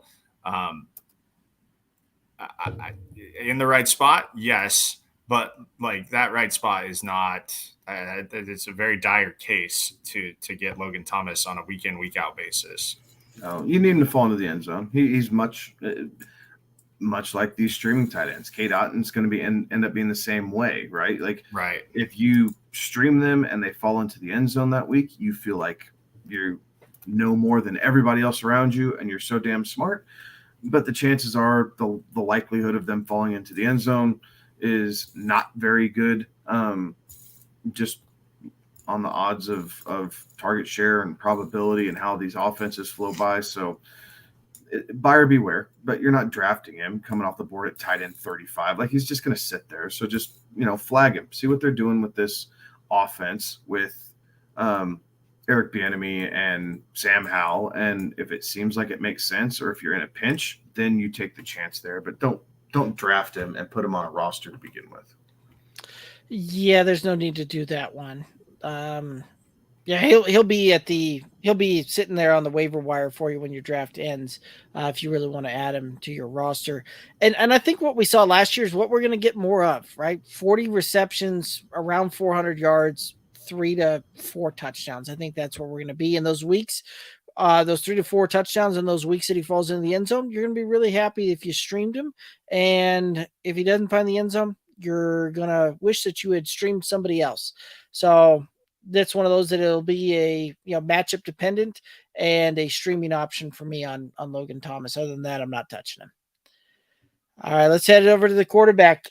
Sam Howell, quarterback 58 last year, 11 completions, 19 attempts, a 50. We'll round up and call it a 58% pass completion. 169 through the air, 1 touchdown, 1 interception, 5 rushes, 35 yards, 1 touchdown on the ground. Thoughts on Sam Howell? And 1-0 against the Dallas Cowboys. So, suck on that. Right. Sam Howell's the guy that I'm looking at as a possible third quarterback in Superflex leagues. Right? He's a guy that you can get late. He's a young guy, very unproven with only having the 1 start. But they obviously felt good enough about him to not bring any other quarterbacks in. They let Heineke go. So they're going to see what they have here in this kid. And based off of that alone and the fact that there's nobody behind him, he's absolutely going to get rostered in Superflex leagues. In single quarterback leagues, I'm not going to touch him. I will let him sit on the waiver wire and see how that goes. But if you're playing 2 QBs, he's not a bad third option to have. See if you can catch lightning in a bottle here a little bit. See how well he prepares an offseason knowing he's the guy, working on chemistry, learning the playbook, how Bieniemy will probably make it a quick, short, easy passing game, right? You get him in a rhythm, get him comfortable with what's going on before you start taking some shots downfield, utilize the running game, knowing that you have 2 to 3 players, depending on if you're counting Curtis Samuel or not, that can run the ball for you a little bit and do some different things. So I don't think he's going to light up the scoreboard, but I do think when it's all said and done with, if he finishes quarterback 20, anywhere from 22 to 26, are you going to be overly surprised one way or the other? I don't think so, but I also don't think he's going to finish, quarterback 14. Like I don't see that happening this year. And if it does, and you get him that super late, then it's extra value in your bank. Yeah, I mean, his 1 start, while it was a win, didn't exactly, blow the doors off anything. 11 of 19, touchdown and an interception. Like defense throttled the Cowboys, right? They jumped out all over him by like 21 points in the first 7 minutes of the game. It was nuts. Oh, weird that the Commanders defense finally showed up. Too bad it was the last game of the season. That defense, such a disappointment last year. Anyways, yeah, I mean, it wasn't like it was a crazy, he did enough to win. He did enough to not lose, I guess, is probably the better way to look at that. I would say that, they see something in him. And I will tell you that Eric Bieniemy and Ron Rivera are much brighter football minds than I will ever be. And so you have to kind of believe with what they're selling at this point, and what they are, saying by their actions of keeping him as the guy. I know they did bring in a Jacoby Brissett to kind of, push along the competition there, and competition is healthy, right? And I wouldn't be surprised if they, do some funky stuff and like, throw some stuff out there about Jacoby Brissett and have him in there. But I think that Sam Howell, a third quarterback in that super flex, yeah, that's about where I would value him as well. Yeah, and that's about all that you need to value him as is a third. Put him on the roster. Let him go, and we'll rock and roll that one. Any other thoughts here on the Commanders, Sam Howell? All right, let's hit up our last team of the night here. Pittsburgh Steelers, 9-8 last season, 53% pass, 47% run. They ranked 26th in points for, 23rd in yards for. Mike Tomlin, the head coach, Matt Canada, the offensive coordinator, and the Steelers managed to put together that never a losing season under Mike Tomlin again. Pulled that one out, but we'll go ahead and get into the running back room here. Najee Harris finished running back 14, 272 rush attempts, 1,034 yards, 7 touchdowns, 41 receptions, 53 targets, 229 yards, 3 touchdowns. Thoughts on Najee?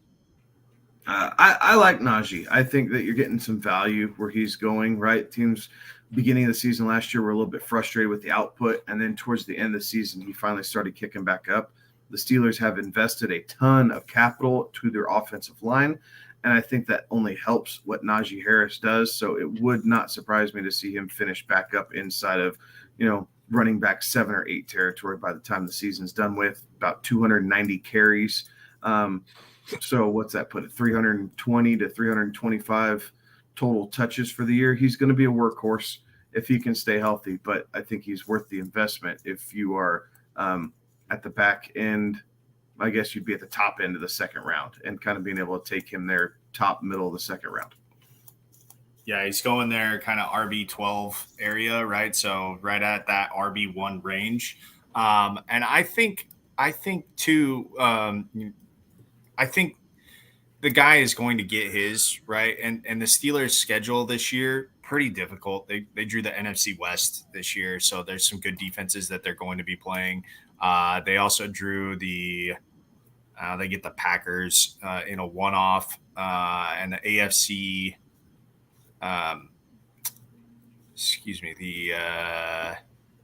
They get New England in a one-off. Some AFC South. They're kind of all over the place. They get the AFC South too. So teams that are going to be tough, or not tough, but the teams that are in rebuild mode, that may not be gelling at the right time. So. But again, like Najee Harris, the production that he's going to see probably is outweighing the fact of what the opponent is going to be, kind of on a week in, week out basis. So RB12 coming off the board, I think he does return a value higher than that. And so, yeah, I think, Najee Harris in the second round, if he's still there and you're picking, you've already got one, right? So what a great second option to build your roster there in the second round. Yeah, I think Najee, you're drafting him at his floor right now, right? RB12, RB13 is where I've seen him anywhere from ADP of 23 to 27. So right there at the turn on the second to third round. So tremendous value. I think that we'll see him go, bonkers this year. You're right. They've gone out. They've improved the offensive line there. I think we'll see Kenny Pickett kind of take a little bit of a step forward in his own maturation there. I see nothing but upside on this one, and if I'm drafting and he's on the board for me in the late second, early third, I'm smashing yes, I'm moving on, and Najee will likely be on a lot of rosters if that board falls to me that way. All right, let's hit up his backup here. Jaylen Warren, RB51 last year, 77 rush attempts, 379 on the ground, 1 touchdown, 28 receptions, 33 targets, 214 through the air. Thoughts on Jaylen Warren? Jalen Warren's really nothing more than a backup, right? Like he got some extra playing time because Najee was dealing with some soft tissue injury earlier in the season, or was it plantar fasciitis? That's what he had. He got picked that up in the preseason and kind of fought through that for most of the year. So Jalen Warren got some extra carries that he generally wouldn't. Didn't really do a whole lot with him. So Jalen Warren is a guy that, I might pick him up as a handcuff like late in drafts just because it's Najee and the Steelers offense is going to run the ball. They're not going to abandon the running game. But he's not a player with any standalone value. So if I don't have Najee, I'm not grabbing Jalen Warren. It's not worth it. Yeah, that is exactly the point that I was going to make, is that like the Steelers offense is not going to change dramatically if Najee Harris is not out there on the field, or if he misses an extended period of time or a week here and there. Like the Steelers offense is the Steelers offense. We're not going to see Kenny Pickett lofted up there 50 times. If we do, something has gone incredibly wrong. So they are going to run the football, and whether that's Najee Harris or Najee Harris's backup, right, Jalen Warren, I think that's where the value is for Jalen Warren, is as a true handcuff in this offense. And it's kind of wild because there's not too many of those left, like in the league, right? Like there's not too many just like true handcuff players, because teams will adapt to the players that they have available to them. But I still think that the Steelers, will run the football, and that's where I think Warren is if you have Najee Harris, then you should probably play the safe card and pick up Warren later in the draft. Cosign. All righty, let's head into the wide receiver room. Deontay Johnson, who finished wide receiver 39 last year, 86 receptions, 147 targets, 882 yards, 0 touchdowns, an average of 8.6 targets per game. Thoughts on Deontay Johnson? Had the potential to be a really decent season if he was able to fall into the end zone a couple times, but the lack of touchdowns definitely made that a struggle. Now, he's a PPR monster, right? 147 targets is a big number. I do think we see that regress a little bit. I wouldn't be surprised if that was 125 to 130 this year as we get into, kind of our next guy and his maturation and the cohesiveness that he seemed to have. But you'd like to have some touchdowns, but they're very unpredictable. So if the floor is 0, and we saw where that was for Deontay Johnson, he's not being drafted extremely high in redraft leagues. So there is some built-in value there. If you're looking for a third wide receiver, Deontay Johnson could fit that bill. I would suspect he falls into the end zone 4 or 5 times this year and bounces back a little bit. The question is he the true number 1 receiver in Pittsburgh this season? I would argue that he is not going to be. Yeah, I would join you in that argument. I would be a concurring opinion, to steal a phrase from the highest court, because man, how almost baffling to have 0 touchdowns out of this guy with the amount of footballs he saw thrown his way, the amount of catches that he had. To have none of those land in the end zone is absolutely wild.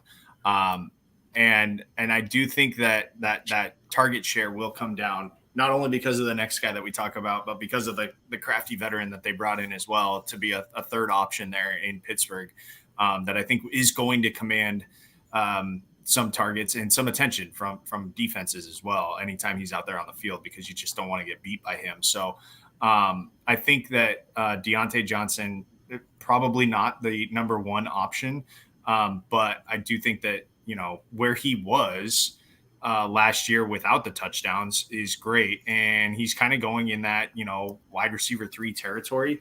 I easily see him back end of or bottom end of wide receiver 3 territory. I could easily see him finishing in the upper end of wide receiver 3 territory. So the return on investment is a win. Yeah, I mean, where he's coming off the board, right? ADP of 74 puts you kind of 8th round right there. or 7th round. I'm sorry. Put you in the 7th round on that one. There's some value to be had there, especially when you're talking wide receiver like 36, 37. I think he'll easily outperform that. And you're right. He may see a little bit of a downtick when it comes to the target share, where he's not getting 150 targets to it. But I think this is a guy that's still going to lead the team in receptions when it's all said and done. I could very easily see Deontay Johnson be up there around 75 to 80 receptions when it's all said and done here. Call it between 850 and 900 yards, and I think we see him get into the end zone probably 4 or 5 times here. So I think we'll see him definitely return value on this, but not surprising that he didn't see the end zone. This was a Pittsburgh offense that only scored 12 passing touchdowns all year.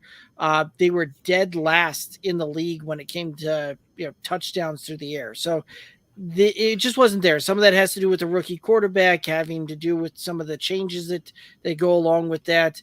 And, first time that they'd seen somebody really under center in, 15, 16 years, other than Ben Roethlisberger last season with the rookie and going through some of just that maturation. So I think we'll see them change some things. I will say I had Deontay Johnson last season on the in the home league. Was incredibly frustrated by that, and it was one of those that even though he was a heavily targeted guy, it was hard to use him on your roster and hard to use him in your starting lineup to be able to put together a roster to compete. So I think that the fantasy draft capital that you're spending on him reflects that. But I think that he'll absolutely outperform where he's coming off the board at. So I kind of like him this season, especially where you can get him at. Let's go ahead and hit up the next guy here. George Pickens, who was wide receiver 37 last year, 52 receptions, 84 targets, 800 yards, 4 touchdowns, an average of 4.9 targets per game. Thoughts on George Pickens? I am a proponent that Pickens will kind of usurp Deontay Johnson, at least as far as fantasy points goes, to be the leader in the clubhouse. I would not be surprised to see him at 100 to 110 targets this upcoming season, so a big jump. Deontay Johnson might have more receptions, typically because Johnson was used for those quick slants, right? Those short intermediate routes. Pickens was a highlight reel at times with the spectacular catches that he had, the one-handed grab, earlier in the season, kind of that backwards acrobatic catch that he had on, I think, Thursday Night Football, I think that was, and his nose for the end zone. So I like Pickens a bit more. Relatively, they're going, I don't know, what are they going? They're going half a round apart. Yeah. So pretty stinking close to each other. Pick your poison. I would rather go with Pickens, but I've been known to have a Georgia bias. No way. I think I would agree with you, especially in Dynasty, right? A little bit younger guy who's got more of a chance to build a rapport with a quarterback over the next couple years. So for sure, Pickens, I think in Dynasty situations is the better option. And again, like I said earlier, Kevin, I would agree with you that I think he is probably, target number 1 on this offense in the receivers. I keep going back to this schedule that the Steelers have this year. Man, they're going up against just some tough defenses. It is going to be tough sledding. Like, we are going to see how good Kenny Pickett really is and how well he can distribute the football and find, the best matchup. But I do think that the moves that the Steelers have made and the way that they've constructed this team does allow, some easy choices to be made when they get up to the line of scrimmage. So, with the addition of Allen Robinson, with having a Deontay Johnson and a George Pickens and Najee Harris, right? The options are there for this offense. And I think that is going to cause some problems for these pretty stout defenses that we are expecting them to face pretty much week in and week out. Because again, keep in mind, they're in that murderer's row of defenses there in their own division. So I think Pickens, that 4.9 targets per game, that number goes up, which inevitably will lead to more receptions. And, that workload is going to be better. So I like Pickens this year. And with where they're going, I would rather go Pickens instead of Deontay Johnson. Yeah, I can understand that. And some of that does depend upon how you've put together your roster and constructed it, right? Deontay Johnson is probably going to get there a little bit more.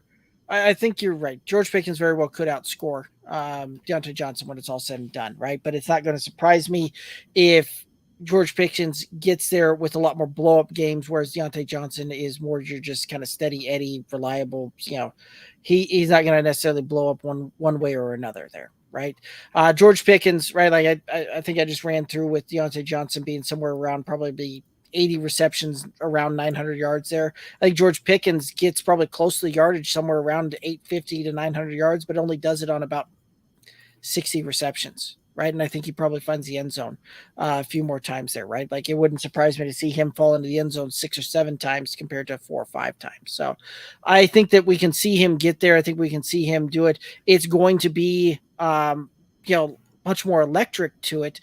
And it's going to be a little bit more inconsistent on it, but I think that he will get there. And so some of that's going to depend upon how you have your roster constructed, how you want to go about doing that, and how confident you feel about being able to set those matchups and being able to play those matchups, right? Like, for me, I wouldn't have a problem putting George Pickens on the roster over Deontay Johnson because I feel pretty confident about being able to pick the game that I think that he's going to blow up in versus the game that he's going to be going up against a tougher matchup there. So I think that, it definitely is going to be a funner play to have George Pickens on your roster than have Deontay Johnson. And that's what fantasy is about, is having some fun. So let's go the fun route there. All right. Hit up the next guy here. Allen Robinson coming over in the offseason. Wide receiver 86, 33 receptions, 52 targets, 339 yards, 3 touchdowns, 5.2 targets per game. Thoughts on Allen Robinson?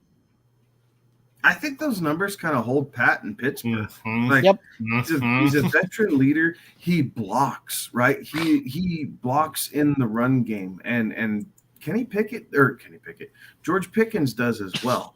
That's probably one of the biggest slights on Deontay Johnson is he's not the most committed to blocking in the run game. So that's another reason why I think Johnson takes a little bit of a step back, because if he's not willing to block, then how can you have him in different types of concepts and having people kind of pick up on some of those things? It'll keep him honest. Now, Allen Robinson will, like I said, 55 receptions, 37 catches, fall into the end zone once or twice. Okay, fine. I think his days of being fantasy relevant are behind us now. I am not drafting Allen Robinson. I wish him the best. He was a great piece to have for many, many years, and really through the prime of his career got stuck with some real raw dog quarterbacks and made the best out of a punch bowl full of turds. So kudos to him. Thank you for your contribution, but you were in the twilight of your career and you are no longer welcome on my roster. Yeah, I think what you see is what you get with Allen Robinson. We saw it, his last year in Chicago. He pretty much had the same numbers. It was 38 catches on 66 targets, 410 yards, and a touchdown. The 1 year in LA, which was kind of, we all thought that was going to be a thing, and then Matt Stafford gets hurt. We kind of thought it would be a resurgence for Allen Robinson, and it turns out that he puts up basically the same numbers: 33 catches on 52 targets, 339 yards, 3 touchdowns. So I think what you see is what you get out of Allen Robinson. He's brought in as a veteran voice to an otherwise young wide receiver room. But yeah, in terms of fantasy relevance, like you said, Kevin, no, thank you. And the disappointing thing last year was Cooper Kupp was out too. Yeah. Right? There wasn't Kupp for a large part of that season to steal all these targets away from, and he still couldn't get it. Like, there is zero separation. He disappears on film now where he used to kind of pop off. So thank you very much, but c'est la vie. Yeah, it's almost like the Calvin Johnson, right, in Detroit. Although he did have, Stafford is a great quarterback, but like Megatron always popped. Yeah, that's fair. But he was just dealing with so much inadequacies around him that it just never clicked. And that's kind of what Allen Robinson has had to deal with. Those tough years in Jacksonville, he had one really great season, had a season where he missed, all but one game, got hurt early on, and then, two decent years in Chicago, but then they made the move at quarterback there, and it just was never the same. And then he's just been dealt such a crappy hand, and he did well with what he was given, but man, what an absolute just waste of what would have been a very, very, and still a very respectable NFL career, but man, what a waste. All righty, let's hit up the tight end room here. Tight end, Pat Freiermuth, tight end 8, 63 receptions, 98 targets, 732 yards, 3 touchdowns, averages 6.5 targets per game. Thoughts on the Freiermuth? Freiermuth, so he saw a big reduction in touchdowns, right, from year 1 to year 2, and that's the difference between Ben Roethlisberger and Kenny Pickett. I do think that creeps back up a bit. Probably see him fall into the end zone 4 or 5 times. Probably maybe around the same, 65 to 70 catches. So I think that tight end 6, 7, 8 is a good range for him. He's a guy that, I'm not afraid of. If I feel like that's where the value is at the tight end position when I'm drafting, I'm not afraid to add Pat Freiermuth to my team. But at the same time, he's not a guy that I'm going into a draft targeting saying I need to have that guy because his name isn't Travis Kelce. So I'm going to take what the board gives me. Yeah, but he is one of the few tight ends that you can kind of count on week in and week out, just based on the amount of footballs that will be thrown his way.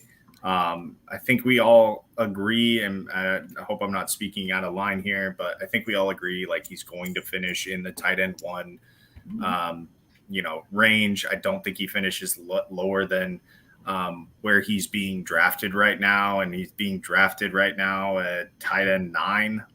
There's that feels like the floor for him. I mean, it could be right in that. I think it's right in that vicinity.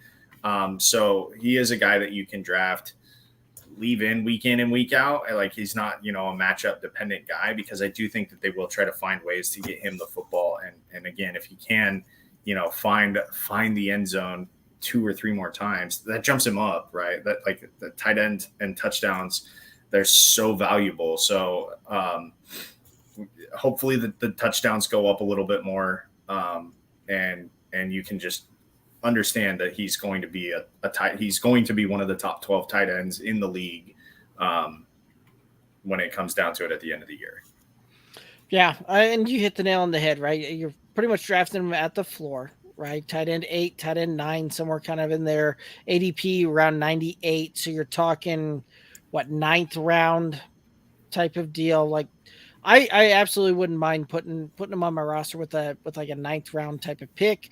And it's about the time I'm going to start looking at tight end if I don't get Travis Kelce. So a lot of other guys kind of going in and around that same spot. I think I'd actually probably rather take a shot on, Pat Freiermuth over the, Gabe Davises of the world. So that's kind of how I would look at that. And Pat Freiermuth, I think, will do very, very well for you. And, smash and move on. And when I get to the draft point there in the 9th round, sure thing. All right, let's hit up the rookie, Darnell Washington, drafted in the 3rd round, pick 93 out of Georgia. Thoughts on Darnell Washington and fantasy relevance? Not a whole lot of fantasy relevance this year. He is going to be a road grader to help the Najee Harris narrative that we open the Steelers with. You might see him, not that you might, you are going to see him get some passing work, but it's not going to be a whole lot. He is going to be used his first year in the NFL as an addition to the offensive line to set the tone in a division that is very smash mouth. And Darnell Washington can absolutely do that with his monstrous frame and the explosion that he saw that you saw in his pro day. The Steelers are going to put that to work. So freak athlete, but this year I don't think you're going to see a whole lot. A couple red zone targets just because of his size.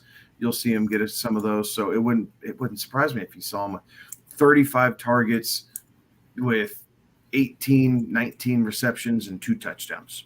I don't think it's a big stat line, but his impact to the Steelers offense is going to be much larger than his fantasy output for those of us in the community. Yeah, and I totally agree with that. Like this year, probably not. But in a dynasty, he's a guy, as Derek will often say, you got to wait a couple of years on tight ends to really develop in this league. So this year, again, I think he is primarily used in the run game as a run blocker, as that sixth offensive lineman that is eligible, right? Like, he's the eligible receiver lineman that won't have to declare every time.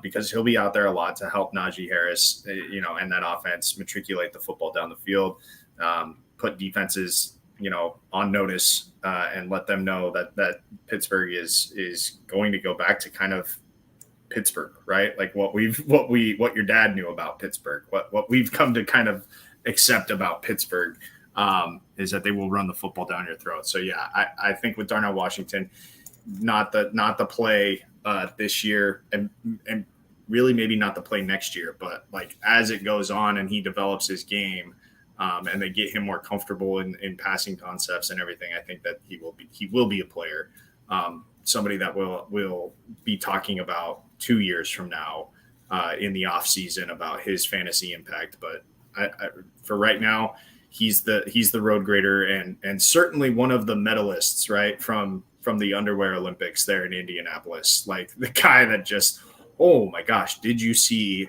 him move that sled, right? Like that's what we were all talking about. We weren't talking about all the fantastic catches he made when he was running routes, but we did talk about one or two of them.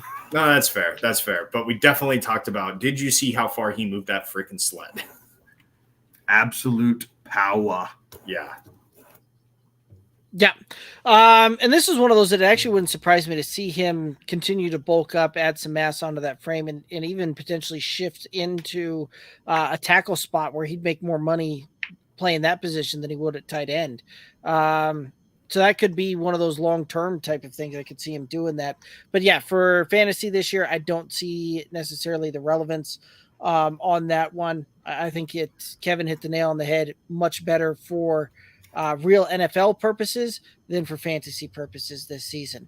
Let's go ahead and move on into the quarterback room here. Kenny Pickett, QB 28, 245 completions, 389 attempts, 63% completion percentage, 2,404 yards, 7 touchdowns, 9 interceptions, 55 rushes, 237 yards, 3 touchdowns on the ground. Thoughts on Kenny Pickett? I think we see some growth here. I like the fact that even his rookie season, it's only 9 interceptions, right? So it's a half an interception a game. You can live with that as an offense. And the Steelers in particular are going to play risk-adverse football. I do think they open the reins a little bit more for him as the season goes on. You'd like to see him get north of 3,000 yards. You'd like to see him end up with somewhere 18 to 22, somewhere in that 5 touchdown range for the end of the year. And, if you can get 20 touchdowns out of him, you can deal with 11 interceptions, right? But you need that positive ratio as they continue to do things, because in that division, there are going to be times where you just have to be able to sling it, right? And these short 2-yard completions to Deontay Johnson aren't always going to cut it. But now he's seen a full season at quarterback. He doesn't have to look over his shoulder. He is the commander-in-chief there. So another offseason of knowing that you're the guy, and we're just going to run with it. So he's a guy that in Superflex leagues, he's another guy that I look at for my third quarterback. And I think he kind of fits that value, right? And if you get some ceiling out of him, then great. He finishes as kind of a middle-of-the-range quarterback. But at worst-case scenario, you have to spot start him for 1 week or something if you have a bad quarterback matchup or a bye week or something like that. I just hope he continues to improve. Yeah, and realistically, you statted out if he plays the whole season, because he only played in 13 games last year, right? If he plays the whole season, those numbers creep up a little bit. You get another couple hundred yards passing. You get probably 2 or 3 more touchdowns, throw 1 more interception on there, right? So, statted out to a complete season, not a bad way. And he was put into, an impossibly difficult situation, right? He's the homegrown kid, right? The Pitt quarterback who gets drafted to the Pittsburgh Steelers, replacing the guy who's been the quarterback there for however long, 15, 16 years, and Ben Roethlisberger, a Hall of Fame, quarterback that won Super Bowls there and returned the Steelers to the prominence that they were. So he was in an incredibly difficult situation, and he handled it well, right? He didn't blow the barn doors off you, but he handled it well enough. So I think, if we can get a full season out of him, right, we get to closer to that 3,000 number. I think the touchdown number goes up as the game slows down for him. I think the interception number goes about the same as the game slows down for him. Mistakes will be made. They play in an impossibly tough defensive division, and the rest of their schedule is not all that friendly to quarterbacks either. So I do think that Kenny Pickett is a great. I would even say, Kevin, that he's not a bad second option in your super flex league, because I do think that he's going to be better, right? I think there will be growth that we see out of Kenny Pickett. I understand the whole third quarterback in the super flex, like that's a very fair assessment of him, but he's not a bad second option in a super flex league either. I think if you take him as your second option, you're going to get some stat lines similar to Davis Mills this past year.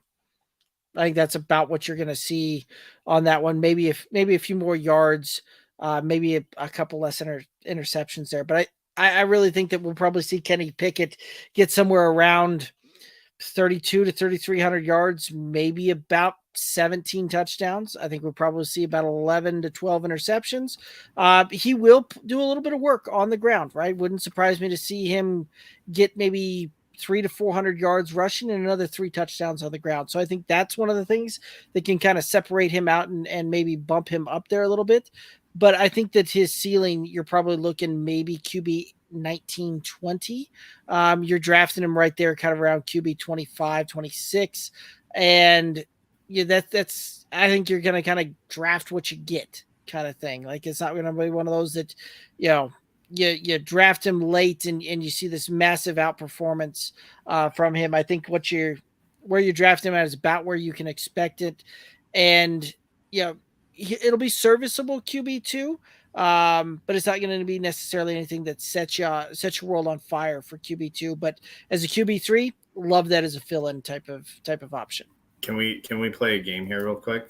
Sure, let's play a game. Okay, so Kenny Pickett's kind of going in front of some of those rookies. So are you more comfortable taking the risk of a rookie? And I realize I phrased this question to set you up that way, but are you more comfortable taking Kenny Pickett or a CJ Stroud or Bryce Young, or I'll even throw Jimmy Garoppolo in there? Granted that Jimmy Garoppolo, we assume he is going to play, right? This is under the assumption that Jimmy Garoppolo will be healthy and will be the Raiders starting quarterback at the start of the season. Two quarterback league, super flex league. Which of those guys are you taking? I'm taking Pickett because we've seen that he'll actually use his legs. Yep. And these rookie quarterbacks are fun, and we're enamored with them, and hope springs eternal. Young and Stroud both were not overly mobile quarterbacks in college. Now, they didn't have to with the weapons and the offensive lines that they had in front of them and everything else, but where both those quarterbacks struggled most was pressure, because they didn't move out of it. Now, Stroud liked competition, right? And so this is what I'm going, like competition. Each quarterback had a good game against Georgia, and then we saw moments where Bryce Young was terrible the second half of that national championship game against Georgia.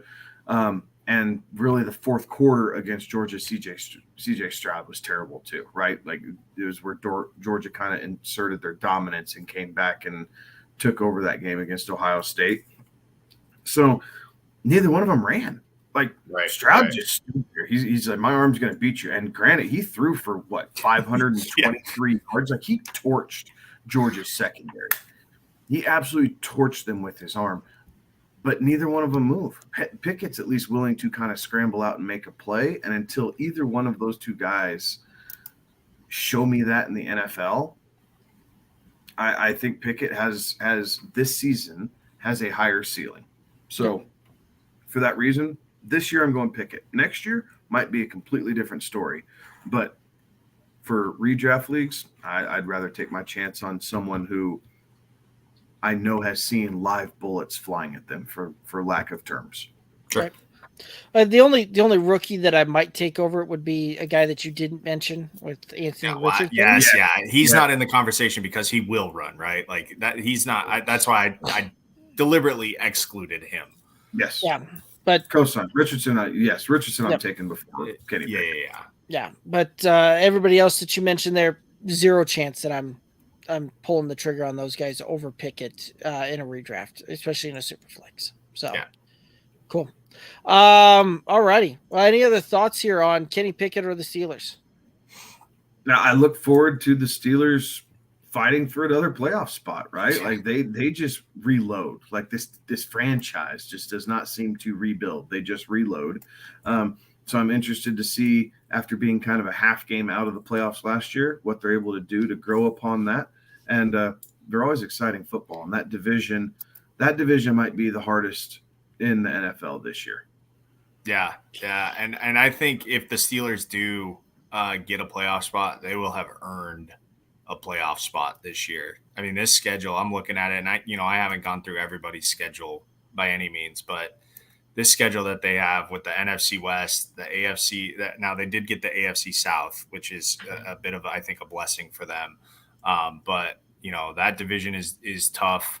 But it will be fun to see, what they can do. And I think if they do get that playoff spot, they will have earned a playoff spot. Agreed. All righty. Well, guys, it's going to take us down to the end of it. Any final thoughts out there for the viewers and listeners?